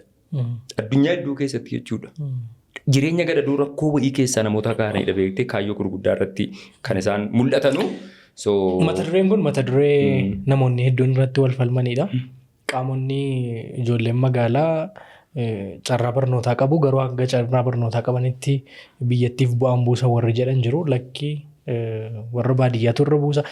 Mata duree wal falmisiisuu danda'udha. Kana yeroo biraatti deebina. Akkamittiin akka Sudaaniin deemtes akkamittiin akka Dubaayin deemtes nutti himne. Ayyee dubbii kee kan dheerataa jira gabaaseen isin hima. Sudaanii akka deemeen achitti jalqaba yeroo naqee jedhu afaan Ingiliffaan jaallatan jarri kolonii Ingilizii jala turan Sudaaniin. Afaan Ingiliffaan namni dubbatu akka nama tuffatu wayii akka bee nama muudii namatti qabu wayii jechuun harakaata isa jedhamu sana waan godhu wayiitti fakkaata Suudaaniin. Qoosaa wayiitti fakkaata. Yeroo naqee jedhu hiriyaa kiyya tokko nama Miftaa jedhamu tokko haa galatoomu. Biyya kana akka hin ba'uuf jechuudha. Yeroo sana keessatti yeroo isaan na barbaadan tarii Miftaa na daawwachaa jirta jedhee yaada. Ammas seenaa jireenya koo keessatti nama galatoomfatamtuudha. Maallaqa biyya sanaa jechuudha. Qarshii guddaa warra tiraanspoorteeshinii karaa matammaatiin Suudaanii nama geessanuuf jechuudha. Birrii biyya sanaa birrii gara 4,000 jinee jechuudha. Jinee jedhama qarshiin biyya sanii. Qarshii guddaadha qarshii biyya keenya gara 30,000 akkasiin ta'a yeroo sanatti jechuudha. Tiraanspoorteeshiniidhaaf jarri nama walitti guuraniiti kan isaan fuudhanii karaa matammaatiin Suudaanii galchan. Kana garuu qofaatti akka dhufu qofaatti rakshaa jedhama kun makiinaa fuudhee nama deemu kana jechuudha. Birrii dhuunfaatti ana qofa fuudhee matammaa dhaqee kiiloomeetira guddaadha jechuudha sii galee hanga Dubaayitti jechuudha. Ana qofa akka VIP jechuudha akka fuudhee geessuuf maallaqa kafalee Suudaanii na geessise mucaan sun. Suudaanii dhaqee bakka inni waa tokko yaadeen hin cinqamin jedhee mucaa baay'ee sabboonummaa qabudha.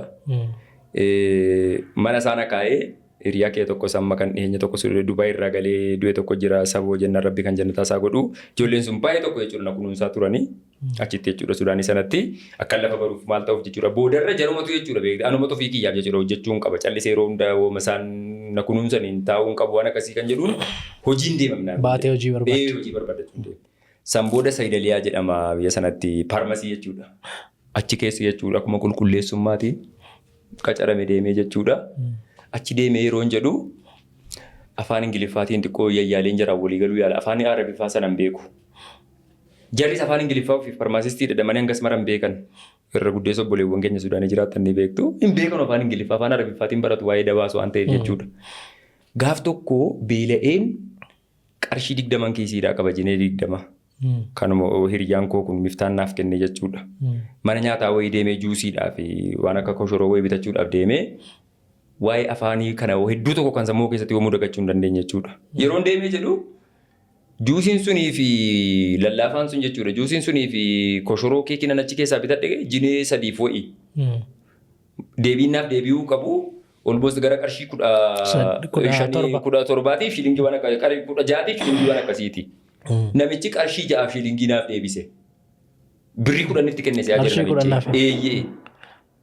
Qarshii 10 kennetti fakkaataa jira. An 20 kenne garuu. Achi booda malsee hanga sanaa deebisee qaba. Deebii koo yeroo ilaalu hin jiru. Qarshii hanga irraa ibsite jechuudha waan hin jedhee dubbisuun hin beeku. Afaan ittiin dubbattu. Bro is not complete. I left my money. Birriin koo hafee jira. Birrii koo naaf kenne waan akkasii jechuudhaaf wallaalee. 20 isa jedhu qofan beeka. 10, 20, 30 isii akkasii qofa dur maqaa xiqqoo yeroo madrasaa kana baran waan hin beeku qofa. Ana 20 hin jedheen. Anta 20 naan jedhee qoosaa waan hin qoosaa jiru see.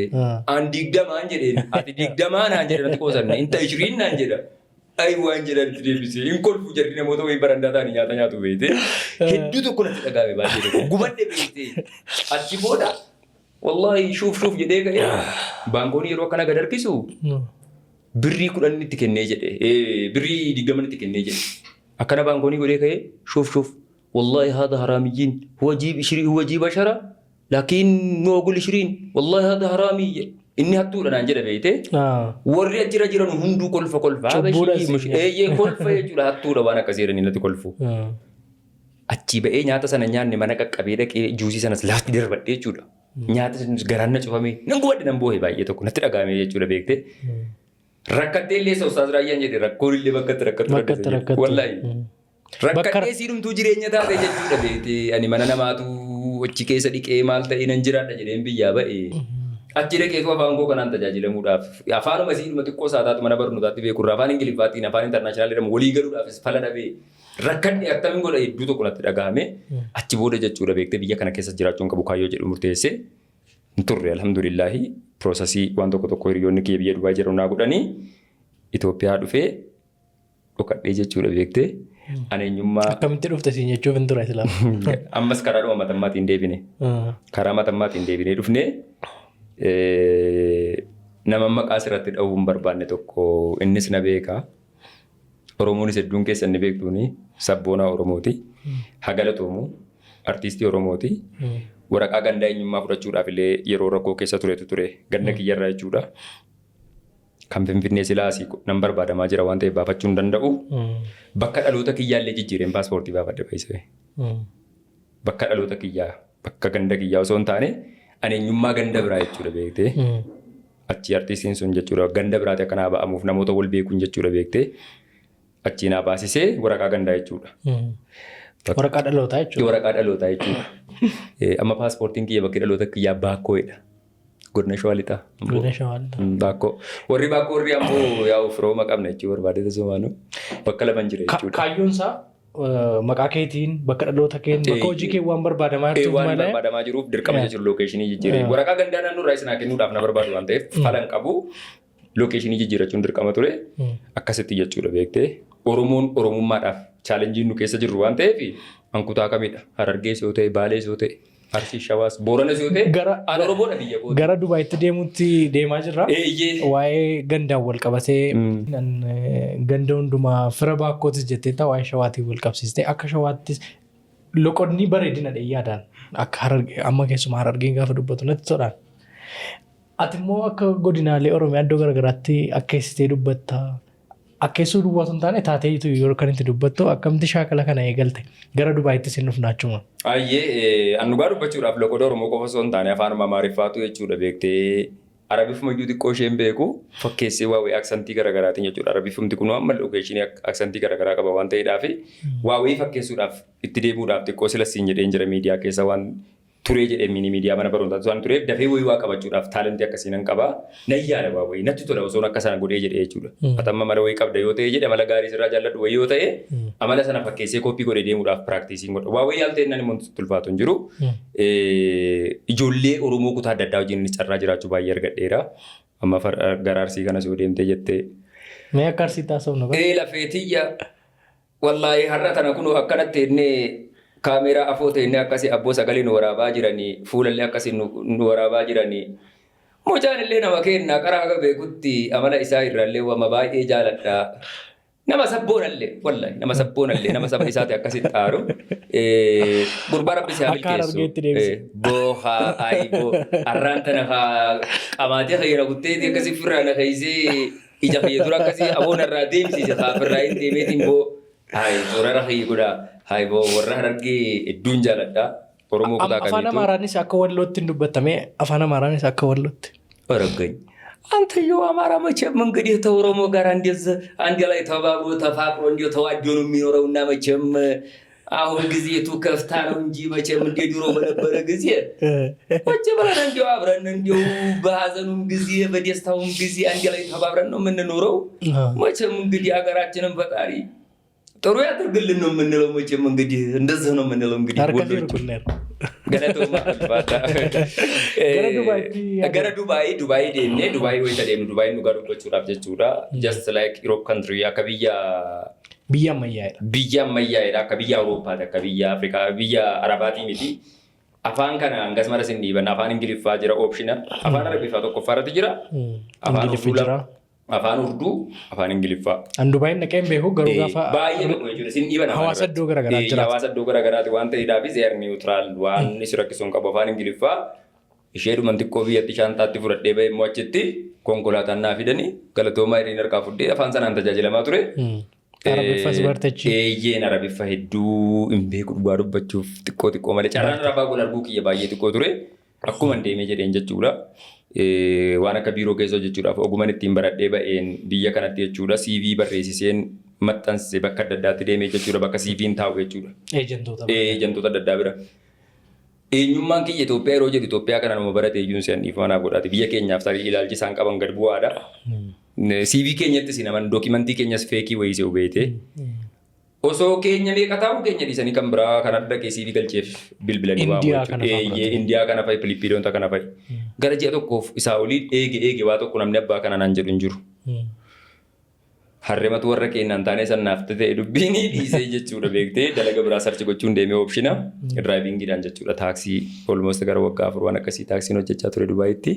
Taaksii magaalaa Abu Dhabii. Dubaay akkam turte? Dubaay baay'ee bareedu dhugaa dubbachuuf. Nama kaayyoo qabu. Hawaasni Oromoos walii galachetti. Walii gala hedduu. Sabboonummaan, Oromummaan, tokkummaa wanni jedhamu almost keessattuu yeroo nanni biyya sana dhaqu hangas mara uummanni keenya sabboontonni baay'een kanneen dura turan jiran qabsoo Oromoo kanaaf hedduu kan chaalenjii godhanu jechuudha. Garuu tokko ta'anii bakka tokkotti waa wayii wajjin hojjechuu keessatti rakkoo guddaatu ture dhugaa dubbachuuf yoo ta'e. hanga hin danda'u jechuudha. Shoora kiyya qofa osoo hin taane hiriyoota kiyya baay'ee amma maqaa deebituu hin dandeenye. Uummanni kun tokko ta'ee guyyaa cidhaa, guyyaa gaddaa, guyyaa gammachuu, guyyaa jechuudha dhimmi Oromummaa kun jechuudha. Gama maallaqaan haa ta'u, gama sagalee waa wayii gochuu qabna jennutti we are organized tiimiidhaan waa wantoota hedduu gochaa turre. Hedduun keessanis miidiyaa irratti argaa turtanii.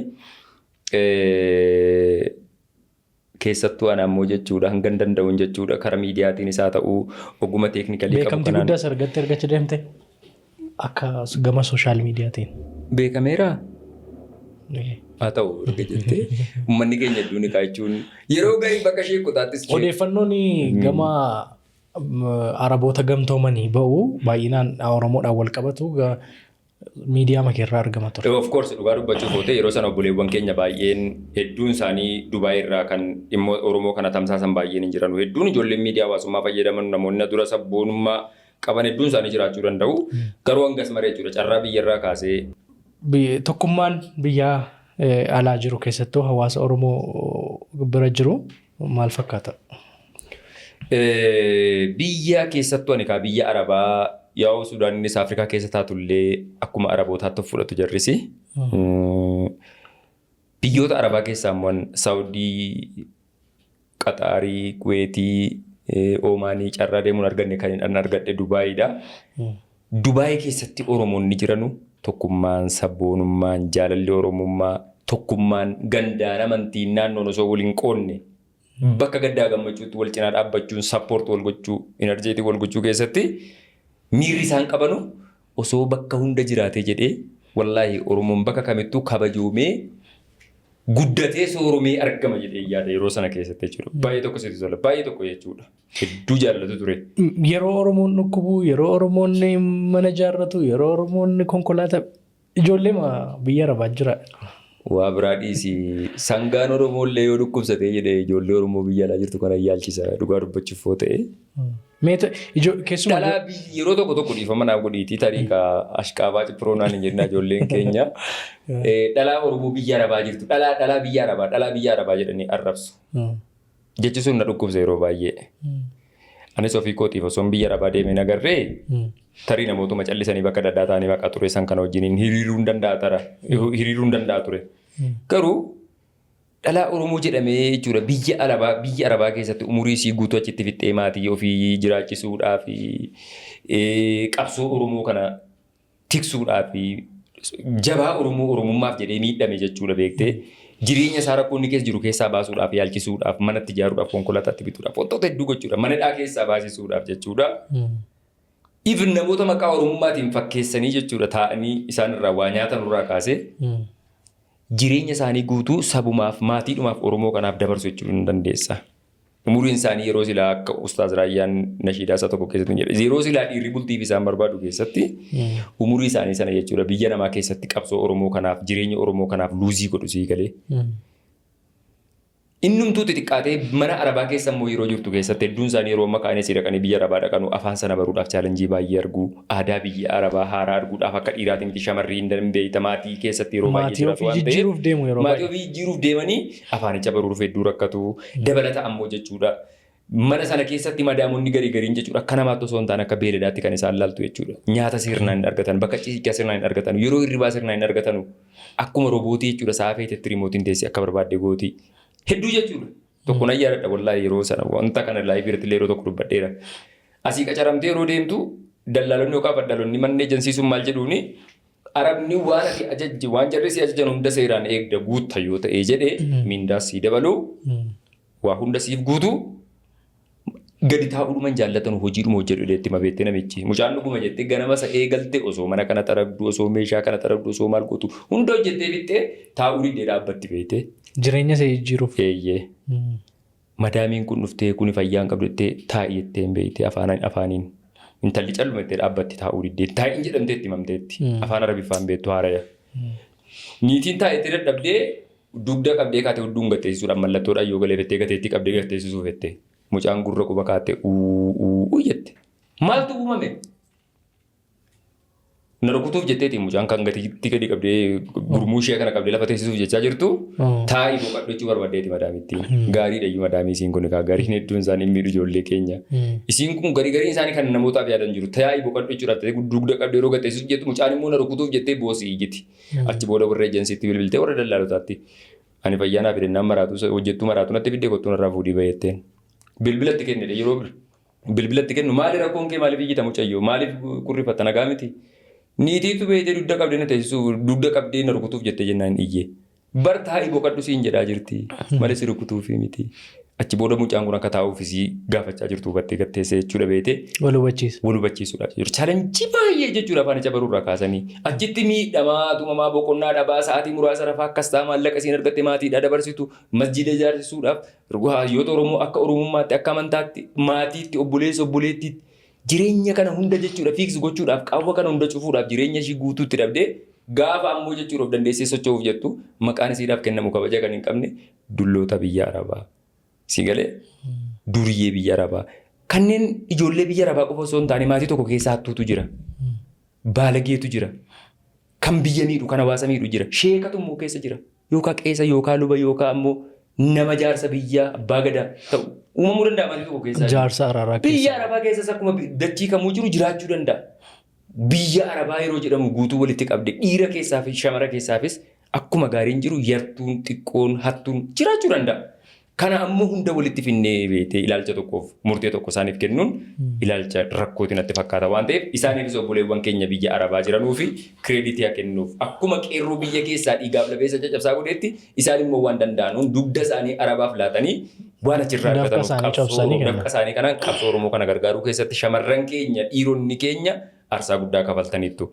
Kabajaatu isiniif malachuu barbaadeeti. Mee ati biyya Arabaa kana keessa turteettaa namoota waliinis sirriitti quba wal qabda turte namoota ala kana irratti arginu ijoollee durbaa biyya Arabaa turteessa ta'uu dhiirota biyyoota garaagaraa keessa turan baqattummaan turan waliin yeroo haasofnu rakkoo hedduu keessa akka dabarsan dhimma qabsooti kan nuti haasa'aa turre jiraachuudhaaf nyaachuudhaaf dhuguudhaaf illee rakkoo hedduu keessa akka dabarsanidha kan isaan haasa'anii. Mee siin dhuunfaatti wanti si mudate yoo jiraate rakkoo addaa wanti mudannoon addaa kan itti qabdu yoo jiraate hiriyoota keerras wanti ga'e yoo jiraate nu taphachiisi.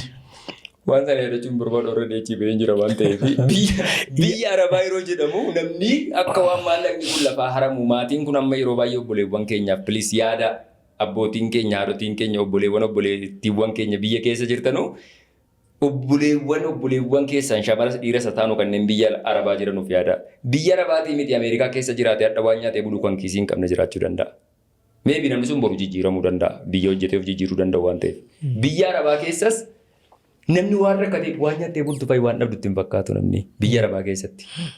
Wallaahi gaaf lama jechuudha gaaf lama. Osoo walitti aansee guyyaa lamaaf osoo nyaatiin buluu nan beeka. Guyyaa lamaaf osoo wanni tokko nyaatiin biyya Arabaa Dubaayii keessatti hammataan kiyya jechuudha. Ofii kiyyarraa kaaseen fakkeenya sitti himaa. Kampanii taaksii tokko qacaramee hojiidhaaf qacarameera. Ijoolleen alarratti jalqaba yeroo biyya sana dhaqu sappoortii na gochaa turan warra deemma mana mootummaa jira waan ta'eedhaaf waan rakkatu hin qabu jedhanii dhiisanii. Isaanitti deebisee himachuudhaaf nama qacarame. Hojjetaa ta'e rammasii galee miindaan naa kafalama waan ta'eef fi wanti rakkatu hin jiru. Yeroo dhaqxee kampanii taaksii sana galtu mana provayidii siif godhu. Waan uffattee ciiftu siif godhu siif qopheessu nyaata ofii keerraa of dandeessa. An biyya keessatti shunkurtii muruu hin beeku akkatti hojjetan hin beeku. Alarraa bahee bitadhee nyaachuu malee mana keessatti takka waa tokko jedhee nyaadhee hin beeku. Yeroo haayiskuulii barannullee hiriyoota kiyya wajjin barannu jaratu hojjeta ani qodaan niqa. Gaheen kiyya meeshaa dhiquudha meeshaa qulqulleessuudha mana qulqulleessuudha. Hin beeku nyaata shunkurtii yoo namura jedhee na boochisa beete uumamumaa hin danda'u. Ifin haati kiyya jechuudha gurra keessa shunkurtii kaadhannaan wallaahi rabbi ragaa kiyya. Shunkurtii gurra keessatti gaafa lama dhaqee dhiisee beeka shunkurtii muradha jedhee. Shunkurtiidhuma shiroodhaan akkas walitti goone jechuudha yeroo tokko jarjartee yeroo haayiskuulii barattu hin beektu laayifii akkasii keessa hundi keessan nu darbitaniitu waan ta'eef shiroodhuma dheedhii kana bulbullee jechuudha soogiddatti naqnee barbareetti naqnee hin bilchaanne ibidda qabsiisuu yeroo fudhata waan ta'eef jechuudha ganama mana barnootaa godha waan ta'eef walumatti naqxee shunkurtiinis dheedhiidhuma itti naqama sana booda fal'aana kan qabu sooressa waan ta'eef mukuma fa'iin akkas mukuma dallaa wayii cabsite akkas goote isiidhuma wayii nyaattee deemta mana barumsaa jechuudha kaayyoodha waan ta'eef sii galee isii sanayyuu jechuudha qola sanarraa quncisuudhaaf natti ulfaata ture hin danda'u waan ta'eef waan hojjetatu dhabee maallaqa kiisii dhabee jechuudha guyyaa lama gaboo akkasiin buluu kun ayyaadadha. Biyya Arabaa keessa obboleewwan keenya shamarran waan nyaatanii bulan dhabanii waan mana ijaazaa kiraa kaffalatan dhabanii kan hedduu taa'an jiru amma dalaga seena nutti. Haati abbaan biyyarraa jechuudha yeroo hunda maallaqa irraa eega malee maal rakkataa jirte namni gaafatu namni yaadda ofiin jiru. Garaa nutti jabaatte maaf kana nuun godhin maaf sana nuun godhin jedhanii komachuu malee arrabsuu malee sobdeessa siin jarri yaadda hin jettee jechuudha beektee huccuu wayii uffattee obbabareechitee himuudhaan isaaniif bilbiltu jireenyi hundi siidhaaf guutee jechuudha akka waan leesharii jiraachaa jirtu. Kana wal qabatee biyya Arabaa gaafa deemanii dhiyoon dhagaye maal akka ta'e hin beekonni Dubaayin ijoollee wayii deemanii qaraamaa keessa seentaa mootummaatu birriitti maal jechuudha. Qaraamaa kana biyya sana keessatti guyyaa tokko jiraachuudhaaf leegalii ta'uu qabda keessattuu Dubaayin biyyoota Arabaa hedduu keessatti meebii ijoolleen keenya tarii Saawudii kanaa fa'i keessatti karaa adda addaatiin waan deemamuudhaaf biyyi sunis seera qabeessummaa dirqama barbaada hangas mara miti garuu akka Dubaayin dirqama leegaliidha karaa seera qabeessaan biyya kanaa deemta yeroo deemtu. Guyyaa ati tokkorraa qabdu biyya sana seentee kaate sitti lakkaa'a. Everything. Biyya sana galtee jirta. Kontraata qaba. Kontraata keebii godhata fooyyeffachaa deemuudha malee kontraata agriimantii kaampaaniitti wajjin galtee wajjin kan dhuunfaas haa ta'u viizaa kan kaampaanii empiloomentii viizaas haa ta'u turiist viizaadhaan yeroo deemtu viizit viizaadhaan guyyaa 30 haa ta'u 90 haa ta'u kan ammoo empiloomentii kan qacarree jechuudha. Hojii shoora garaagaraatiin kaampaanii adda addaa jalatti qacaramtee jiraachuudhaaf waggaa 2 kan kaampaanii yoo ta'e kan mootummaa yoo ta'e waggaa 3 turtii jechuudha vaalideeshinii isaa jechuudha. Achi keessatti qacaramtee yeroo teessu keessatti guyyaa tokko luus gootee jennaan sirratti karaa maal akka beektee overstay jechuudha. Yeroo si fayyamameen ala turteetta waan ta'eef jechuudha. Yeroo ammas fayyamamee ala gaafa turte si kaffalchiisa jechuudha biyyichi. By the way lammiileen keenya biyyi ofii huqqattullee rakkattullee biyyuma keeti. Biyya kana keessa maaf jiraatta jedhee qaamni si gaafatu hin jiru seera qabeessummaan ID qabaadhu siin jedha malee. Biyya namaa keessa guyyaa tokko buluudhaaf seeraan ala yoo taate ni dhamta yookaan hin qaxxaamta. Kabaja biyya keetiif laadhu. Huqqattus daalachooftus rakkattus biyya keeti. Hedduu tokko wanti nan beektee qiimaa biyya kooti wanti naaf gale waan sana irratti wallaahi. Guyyaa tokko biyya namaa keessa jiraachuudhaaf ati nama gaariis ta'e nama rabbiis ta'e sheekas ta'e yoo ati turtii si fayyamame dhala turteette karaa keessa galta illee gaariidha. Ministeeras yoo taate mootummaan keenya iyyuu soo dhaqee dabarsee taa'uu hin danda'u hin qaxxaama. Biyyi kee biyyuma keeti beektee. Kanaaf gatiin biyyaa guddaa akka ta'e dhuunfachuu danda'uu qabdu jechuudha. Biyya sana keessatti karaa hedduun isaanii kan seenanu hojii yeroo dhaqanii mana madaamii galanu jireenyi sun itti ulfaate tarii miindaan isaanii achitti kafalamuuf xiqqaa waan ta'e jedheef jechuudha. Carraa ala ba'anii yoo jedhan maallaqa xiqqoo advaansii qabu wahii jira xiqqoorra keessa dabalata jechuudha. Isa kan mana madaamii sanarra ala bahanii yeroo dalaganu jechuudha beektee seera maleessa ta'anii badanii jechuudha ijoolluma numatu balleessa. Anis yeroon taaksii hojjedhu ijoollee baay'ee balleesseera rabbi naaf dhiisu. Balleesseera jechuun yaa filannoodhuma isaaniitti waliigaltoodhaan balleesseera Oromoo kutaa biraa biratti ajjeeseeraa ta'uu danda'a. Jireenya fooyyeffachuudhaaf qabsoo isaan godhan garan gargaare malee nammeenyaa fi miti waan sana akka sanatti badan goote malee balleesseera jechuun ajjeeseeraa yaadda tokko. Qarshii wayii nuuf laatama. Ijoolleen tokko baduudhaaf amma biyya sanatti yeroo nan ture keessatti Diraama 2,000 hanga 2,500 nu kafalama. To be honest waan iftoominaan walitti dubbannu jechuudha.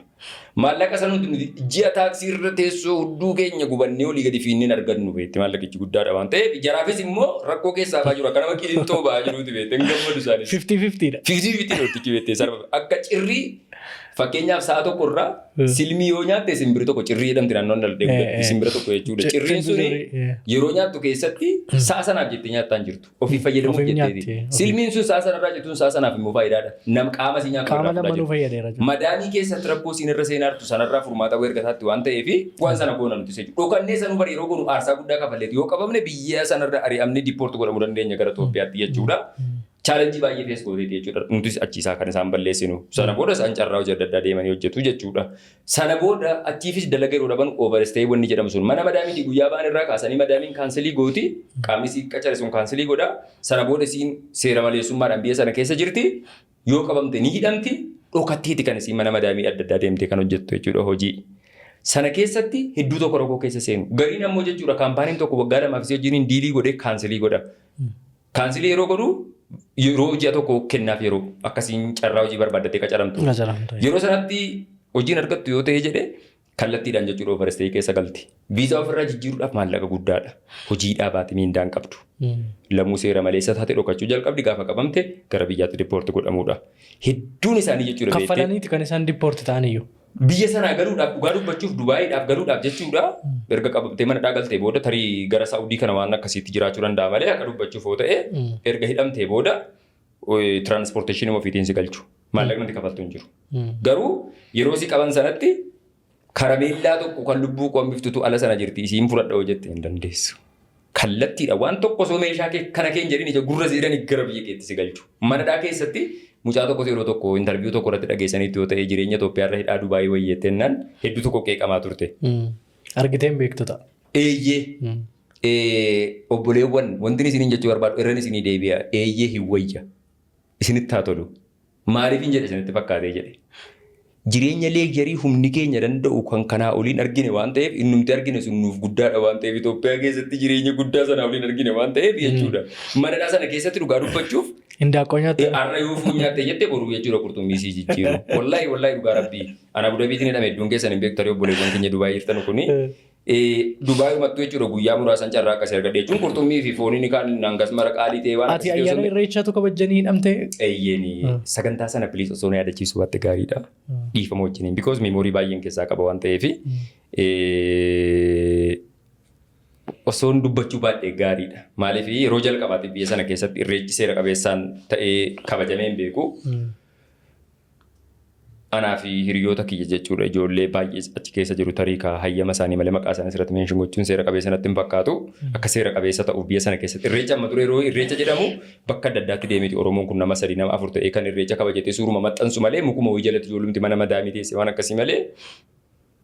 Officially karaa mootummaa biyya saniitii fi konsuleetii yookaan ammoo qoonsilaa biyya Itoophiyaa kan biyya sana jiruun organized ta'ee seera qabeessummaadhaan beekamtiin kennamee fi hin kabajamu biyya sana keessatti sii galee. Sun garuu akka seera qabeessa ta'uu fi namoota hedduu jechuudha beete. Mootummaan waan kana leegalii biyya keessatti akka uummanni kun kabajatuu fi hayyama kennee guyyaatti kennee waa hunda waan gochisiifamaa jiru. Even embaasiiwwan Itoophiyaa biyyoota adda addaa keessa jiranu qaama waan kana godhuuf deeggarsa gama keessanii godhaa kan jedhu barruu ergamee argineerra sii galee. Keessattuu jechuudha. Kana keessatti jechuudha hiriyoota kiyya yeroo sana of course wanti kun waan positive waan ta'eef namoota baay'eetu achi keessa jirtu kan hin dagachuun barbaanne obboleewwan kiyya kanneen akka Nasriyaanolee, Milkii Horoo, Kiyaar Bashir, Sooyyeedhaa fi akkuma sana Abdiisaa Abbaa Manaa isaan jechuudha. Kiilolee reestooraantii Dubaayitti argaman jechuudha. Adam Adeeffataa ijoollee baay'eetu jiru dhugaa rabbii ijoollee sabboontota baay'ee please asirratti maqaa keessan hunda keessan kaasee fixuu hin danda'u akkasin xiqqeessuuf akka hin taane hubadha ijoollee baay'eetu jiru waan sana jechuudha wajjin orgaanaayizii taanee akka furmaata argatuu fi yeroo jalqabaatiif yeroon kana jedhu kireeditii yeroo sana ambaasaaddarrii Yuunaayitid Arab Emirates obbo Suleemaan Daddafoo jechuudha. Shoora guddaa nu taphataa turan waan kana deeggarsa nu godhaa turanii nu wajjin ta'aa turan jechuudha. Even waa'ee dhuma sabboonummaa wal qabatee jechuudha. Waa'ee mootummaa wal qabatee akka dhaloonni kun mootummaan kun walitti dhufuuf karaa paazitiif ta'eef Oromoo waan fayyadamaa godhuu fi miira keessaa baanee akka waa wayii tasgabbiin deemnu wayii hedduu nu gorsu akkuma abbaatti jechuudha. Kabaja guddaan qaba Suleemaan Daddafoo. Sana booda rakkoolee uumamanii gara sanaa deebi'ee asirratti dubbachuun barbaadu. Namoonni akka miidiyaa irratti dubbatanitti hedduu isaanii waa jedha gariin shamara wajjiniin mana keessatti qabame jedha. Nuti hin dhageenye isa. Suni mirga natti fakkaata Dubaayii keessatti. Wanti naqabsiisu qabu ture garii namoo jechuudha alarratti osoo mana maaliitti jedhan wantoota hedduu dubbatamaa ture miidiyaa irratti. Kan dhugaa dubbachuuf sagantaawwan irratti ati dhageessetti ta'een beeku si bira ga'eera yoo ta'e natti himta ijoollee wayitu walitti bu'ee jennaan. Sagantaawwan irratti ijoollee wal lollaane maammeen faanis sanaan qabamanii sababa sanaan hidhaman jechuudha. Dubbatame. So anyways kanaanis ta'ee sanaan biyya sanii carraa ba'uu carraa jiraachuu hin arganne biyya sanii qabamee galee erganas dhufee jedhee torbee tokko as keessa nan gaa jedheen yaadne Itoophiyaa keessa maaliif situationii nan keessa ture duraan mootummaa kana karaa mormaan ture. Yeroon kana jedhu qaamni tokko misheena naaf kennee erga naaf kenneetii miti waan natti mul'ateef waan saba kanaaf fayyadu mootummaa kana miidhuuf yookaan fayyaduuf uummata kana miidhuuf yookaan fayyaduuf dhimma akkasiitiif osoo hin taane of ta'eeti kan hin dubbachaa ture kan hin godhaa ture biyya kana argan dhufe ammoo wantooti hin argee jedhe dhuunfaa kiyyatti ilaalcha kiyyatti karaa kamiin ta'uu qaba waan jedhamu dhuunfaa kiyyatti fudhadhee jechuudha. Biyya kana keessaa yeroo dhumu hunda babba'uu fi fiiguu qofa osoo hin taane jireenyichi ulfaataa ta'ee gaarii ta'ee hanga hin danda'uun biyyuma kana keessatti yaalu jiraachuu. Hedduun obboleewwan keenya biyya rabaatee yeroo dhufan torbee caalas hin turanu. Yoo guddate ji'a tokko ji'a lama turu. Sana booda sii dhiyeessuudha. Jireenyi biyya kanaa duwwaan itti ulfaatuuf. Sarvaayiv gochuuf hin danda'u waan ta'eef jechuudha sii galee. Jaallatanii osoo hin taane dirqamanii biyya namaatti dhiyeessu. So ani immoo hanguma hin danda'u jireenyichi natti toluu baatus natti ulfaatus. Yeroo garii bokkaan jalqaba yeroo itti seentu sirifachiisa beete yeroo jalqaba ruubu. yeroo ijoollummaa kana horii fayyadoo tiskitu jechuudha. Jalqaba yeroo gadi bubuusi sodaachisa. Qaama kee mara waliin keenya. Kan tortore rooban sodaatu. Sitti tola basa sanaa fayyadamaa jechuudha. So yeroo bultee bireenyi biyya kanaan wal barreerre warri haaraa dhuftan cinqamaa malee nuti jireenya Itoophiyaatti wal barreerre rakkoo siis gidiraa. Biyyatti deebi'uu kee keessatti akka dhufte nus qubee TV banuudhaaf pirooses gochaa turre yaaliiwwan garaagaraa irra turre. Ogummaa qabdu waan tokko nu fayyaddeetta baay'ee galatoomisiin jechuu barbaannaa waan sirbu. Miidiyaalee hedduu keessatti loogoo qubee TV gaafa argu namni baay'ee isa dhiba.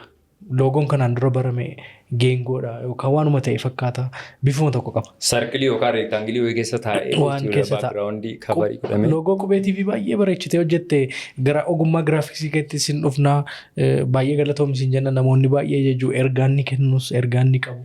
Haalli taa'umsa isaa itti fayyadamni halluuwwan isaallee baay'ee kan nama hawwatudha jedhanii dubbatu ogeessonni namoonni guddaan sadarkaa mootummaattis jiranii kanaan wal qabatee nus galatoomisiin jenna. Qubee TVdhaaf illee biyyatti galuun kee bu'aa guddaa buuseera. Mee gama giraafiksiitiin akkamittiin gara giraafiksiitti seentee hojiiwwan gama miidiyaa kana akkamittiin hojjechuu eegalte? Ogummaa giraafiksii kana dhugaa dubbachuuf yoo ta'e barnoota kiyya idileetiin alatti hedduun jaalladha barnoota kompiitaraa jechuudha. Yeroo dhuma naayiskuulii baradhu irraa kaasee. Galatoomisiin jennee irra garuu dursa. Galatoomaasiin salphadha rakkoon qabu haa barakatu miidiyaan keessan isaa guddatu. Hojii giraafiksiitiif miidiyaa jechuudha. Just Mishqeen kooleejii as kunoo gara Meeksikoo kana jechuudha. Distansii jechuudha deddeebi'ee maallaqaan barachaan ture. Almost baatii 6 baradhee kan ka'een boodatti situationidhuma biyya keenya keessa jiru wal qabatee yeroo san hangas mara kaaksasii kompiitara kana mana dhuunfaatti bitattee fayyadamuu hin dandeessu. Giraafiksii garaagaraa hojjechuudhaaf diskitooppii wantoota garaagaraa fayyadamuudhaaf gama bajetaatiin humni keenya hin danda'u waan ta'eef fedhii isaa jaalala isaaf dandeettii isaa xiqqoos qabaannu mana keessatti hin dandeenyu waan ta'eef laaptooppii qabaachuufis ilma sooressaa ta'uu qabda. Immoo sadarkaa sanatti ilma sooressaatii miti. So bakkuma sanatti leenjii sana fudhadhee san booda fedhiin keessa koo jiru wal qabatee bilbila irratti yeroo baay'ee ustaazotni baay'een miidiyaa irratti na beeku yeroo adda addaa jechuudha. Mana istiidiyoo jechuudha. Namoota nan asirratti tarii maqaa yoo meenshin godha yema isaanii eeggachuudhaaf hoteen hedduu isaanii jiru diskitooppii isaanii naaf kennu achirratti hin deemee loogoo adda addaa poostara adda addaa dalagaa fi ergaaf jechuudha. Hawaasa keenya bakka adda addaa jiru Itoophiyaa keessa qofa osoo hin taane biyyoota alaa jiranuuf jechuudha. Garii ammoo bilbila irratti hedduu tokko jechuudha. Hedduun keessan kan itti fayyadamtanu kanneen akka yeroo sana kinee maasarii kan jedhamu tokkotu ture. Isa fa'iin viidiyoo fa'i jechuudhaaf viidiyoo anamma yeroon kana isin jedhu giraafiksii loogoo qofa miti. Maltiidha hojiin kiyya. Viidiyoo editingii, color gradingii, even irra osoo hin taane kaleessa irratti jechuudha warruma qabsoo Oromoo kanaaf sirba baasan hedduu isaaniillee bilbilaan yeroo waraabne viidiyoo jechuudha qabsoo kana isiniin maxxanfamaa turetu ture. Nan jaalladhasi yeroo garii kan waa wayii dandeettii qofa osoo hin taane waa wayii fedhiinis keessa jiraachuu qaba. Hojii giraafiksii wal qabatu kana nanti tola yeroo hojjetu. Ammas hojjechaa jirta. Ammas hojjechaa jira. Ammas hedduu isaa jireenya koo waan sanaa wal qabatudha. Maa wayii qonnee aram namoo moobee. So kanuma wal qabatee hojiin keenyas. Asuma wal qabatee giraafiksii irratti hojii babbareedaa akka hojjettu loogoo keenya irraa jalqabee waan babbareedaa akka hojjettu anis nan beeka. Namoonni hedduunis akkasii hojjechiifatan nan beeka. Gaaffii namoota hedduu kan ta'u tokko Muhammad Aljazeera maaf hin fuune maaf hin fuutu. Gaaffii ulfaataa na gaafatte. Maaf fuutote. Namoonni hedduun maaliif hin fuune jedhu. Eenyutu na fuudhi jedhee jennaan isa dide. Namni isaan na fuudhi jennaan na didee jedhee komii dhiyeeffatan kan Oromoo irratti hin baane. Aadaa Oromootiin ni raggaafata bara. Durkanni. Barri jijjiiramee rakkuma sirri jijjiiramu jechuudha. Amma dimokiraasiidhaaf dimokiraataa keessa jirra waan ta'eedhaaf jechuudha. Shamarris mirga dhiira tokkoon dhiira qofa sin fuudhachuu hin qabu. Shamarris sin fuudhe lapheedhaa ta'etti naatteeru sitteerumu hin barbaada jechuudha. Seegaa irtaarreetti. Maali yoo ta'e maal rakkoo qaba? Seegaa irtaa. Mirga hin qabu ani eeggachuu. Gaaffiin kun komiin kun namoota baay'ee irraa kaa dhugaa dubbachuuf oolee sooshaal miidiyaa irrattis kanuma nagaa. Eeyyeen keessattuu amma yeroo baay'ee yeroo laayivii seenu koomantii jalatti mudhii gadi nagaadhaa fayyadanii gaaffii akkasii fayyina gaafatu. Kuni baay'ee kabajuu mirga dhiiraatiif illee feerii natti hin fakkaatu obboleewwan kiyya. Maaliif mudhii gadi osoo nagaa ta'uu baadhee jedhatamatti deemuu danda'ani beektee laamsha'ee jechuudhaan dhiisaa malee Oromoo waliin qorroo akkasitti gaddasaanii feerii kanaaf jechuudhaan mudhii gadi nagaadha alhamdulillaahi rabbil alamin galanni rabbii haa tolu. So jechuudha mudhii gadi nagaadha. Yeroo garii filannoo waan jedhamu wayiitu jira. Yeroo nuti murteeffanne yeroo nuti filanne osoo hin taane rabbii waan nu filateef waan nu godhu jira. Ana qofa miti fakkaatota akka kiyyaa baay'eetu jiru. Dhiironni shamarroonnis jechuudha sii galee waa isaan hanqateeti miti.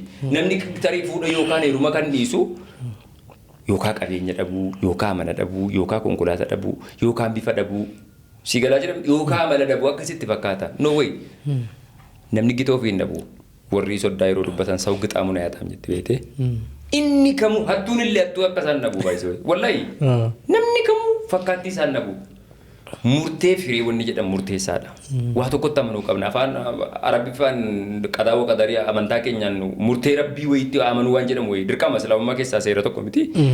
Nu filannee jaallannee osoo hin taane namoonni fuutanii wajjin hin jirtanus namoonni osoo hin fuudhin qofaa jirtanus guyyaa rabbii waa wayii murteessuuf filatu alatti murteenis hin dabarsan tokko hin jiru.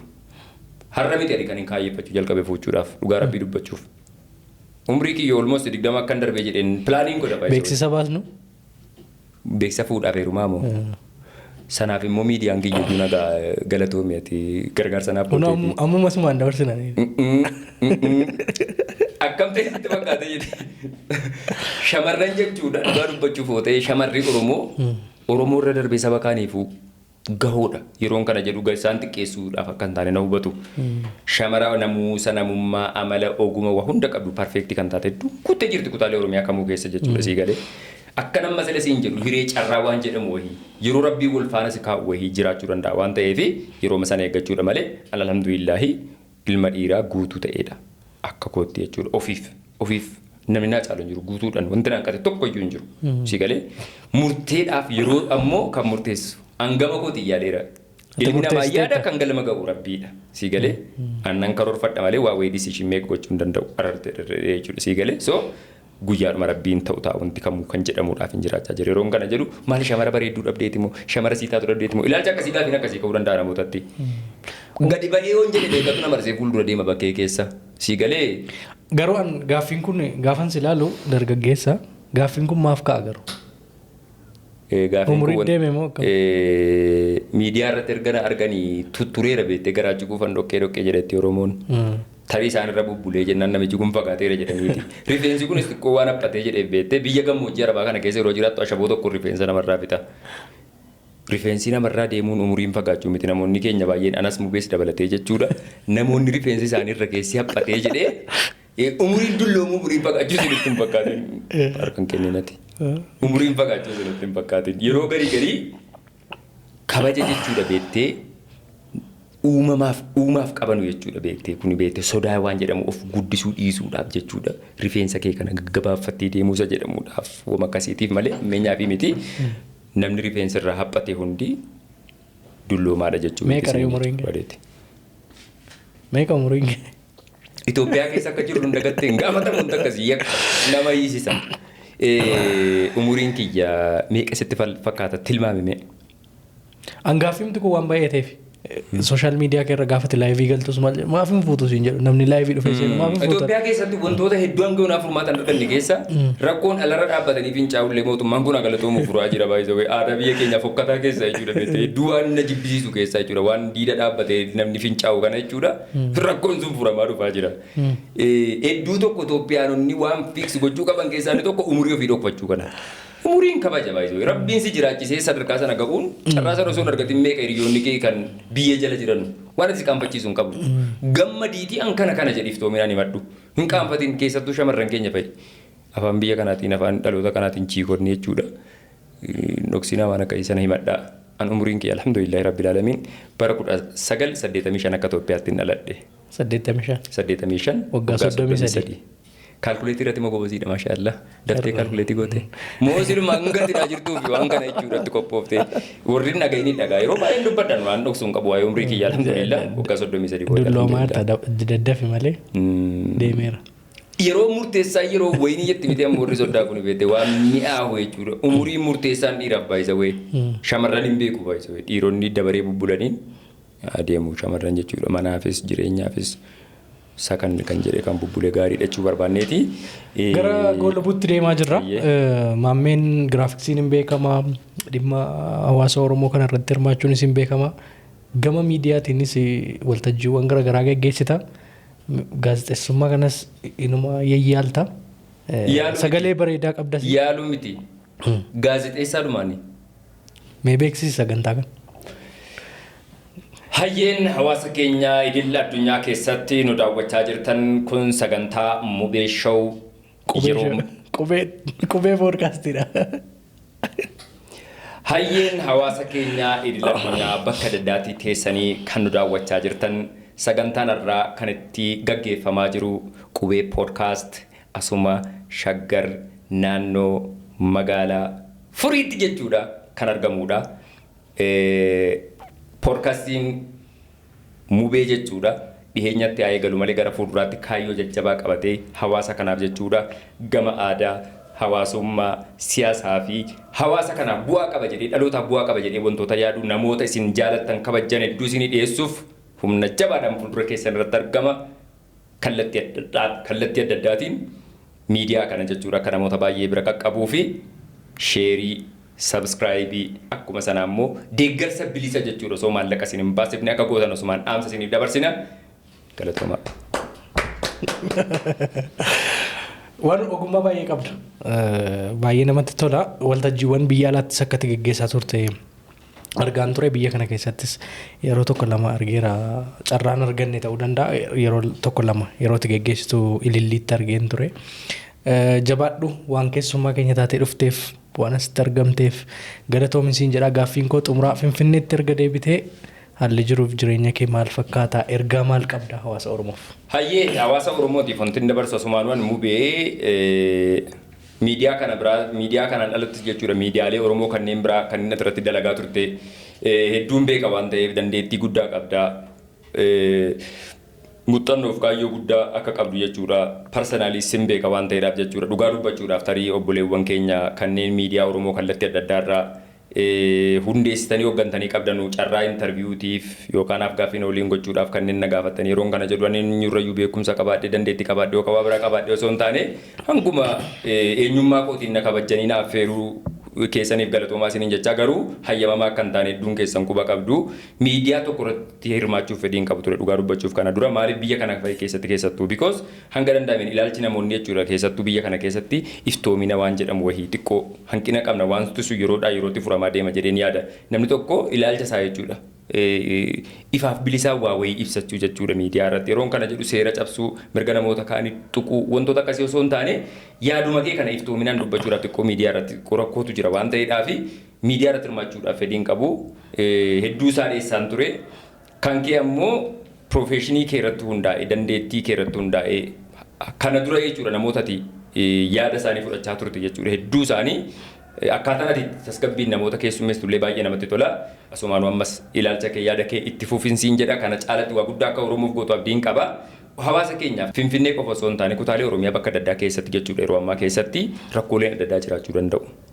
Biyya kana keessatti yeroo ammaa uummanni keenya jaallatus jibbus sirna kana jechuudha kan hoogganaa jiru Oromoodha. Mootummaa cinatti uummanni keenya jechuudha. Keessattuu bulchiinsa keessatti rakkoolee jiranu jechuudha. Fakkeenyaaf milishaan naannoo isaa jiru wayii isa miidhaa jira yoo ta'e ajaja gaarii mootummaan kenneef jechuu hin dandeenyu. Ilaalcha dhuunfaatiif, fedhii dhuunfaatiif, faayidaa dhuunfaatiif aangoo jechuudha mootummaatti hundaa'ee uummata irratti miidhaa geessisuu danda'a. Qaamota sana chaalenji goonee kallattii furmaata argannu kompleenii yookaan mootummaa irratti komii dhiyeessuus haa ta'u hooggansa irratti komii dhiyeeffachuu haa ta'u karaa adda addaatiin namoota sana xiyyeeffannoo gochuudha malee rakkoodhuma gandaaf naannoo irratti uumamu hunda fuunee mootummaa isa gaara jirutti fuunee galchina yoo ta'e sirnichas jibbaa sirnicha irraa fagaachaa qabsoo dhaloota kanaan bakka kana argate of jalaa diigaa ammallee chaalenjii biraatti dhaloota kakaasuu irratti hundaa'a waan ta'eef hanga dandeenyuun yeroon kana jedhu qaama tokko wayii sappoorti godhaa qaama biraa jibbaa miidhaa jechaan jiru yeroo kamiyyuu gabaa walakkaa keessatti dhagaan darbatamu eenyurra qabu hin beekamu. Qaama gurguddaa lama jidduutti inni walalu akka kun arbi lama yeroo walalu kan miidhamu marga yookaan sanbalee jedhamti ummaticha miidhamaa jira Please miidhaa uummatichaatiif ayyaannu haadhoti abbootii keenya rakkatee osoo hin baratin nu barsiisu osoo nyaatee garaan buufatin handhuura hidhatee jechuudha. Beekumsa ofii caala nuti gaafa barannee sadarkaa wayii qaqqabnee jennu akka waan ofii baratee sartifikeeta fudhatee ittiin hojjetu nuyi kan gammadu garuu isa nama nu gochuu isaati jechuudha sii galee haadhotii keenya abbootii keenya sanaaf yoo xiqqaate yoo isaan deebinee kunuunsuu baanne illee gumaata kaleessa isaan namummaa isaanii dhabanii nama nu godhaniif jechuudha. Hadhallee deebi'anii gaafa nuti biiroo seennee kaanee waan hin taane ilaalcha dhuunfaa dogoggoraa wantoota adda addaa ittiin falaasama isaaniif kennuuf gubachuu rakkachuu qaanfachuu boquu cabuun qaban umrii isaanii dullumaa keessatti illee jechuu barbaadeeti hanga dandeenyuun bifa tasgabbii qabuun bifa waa wayii furmaata argamuu danda'u miiraan osoo hin taane yaadaan waan jedhamu wahii koo qofaan osoo hin taane ilaalcha kaanis kabajuu deemuu wanna jedhamu wahii haa barru hanga dandeenyuun xiqqoos taatu xurree bilisummaa harkaa qabnu waloon tikfachuu akkam akka ta'u carraan kun yeroo baay'ee waan nu dhufu miti baay'ee wayii zalaalama Oromoon aangoorran taa'u biyyi kun biyya sabaaf sablammoota garaa garaati yeroo kamiyyuu mootummaan kun yeroo hundarra keessa taa'a miti hin jijjiiramanni kunis kan biraan dhufuu danda'a. Carraa qabnu kana keessatti garuu seenaa waan ta'u wayii saba kanas waan kabachiisu wayii wal dhagahuu wal danda'u waliif obsuu waliif dhoksuu waan jedhamu wayii haa qabaannu warri kalaa adda addaa bosona keessa jirus warri ammoo biyya alaa jirus warri biyya keessatti ammoo aangoo qabatee jirus hanga dandeessanii dandeettiif aangoof jabina dhuunfaa keessan caala ummata keessan haadhotii keessan abbootii keessan boru jechuudha beektee seenaan illee waa gaariin isin kaasuu danda'uuf jecha waa wayii waliif obsaa wal hubadhaa wanti gochaa jirtan kun Oromoodhumaaf yoo ta'e yoo faayidaa dhuunfaaf ta'e meebii walii galuu hin danda'an. Because mootiin lama mana tokko keessa jiraachuu hin danda'u waan ta'eef jechuudha. Hanga danda'ameen Oromoof jecha fedhii fi ilaalcha dhuunfaa keessanii hirrisaa isiniin jechuu barbaada.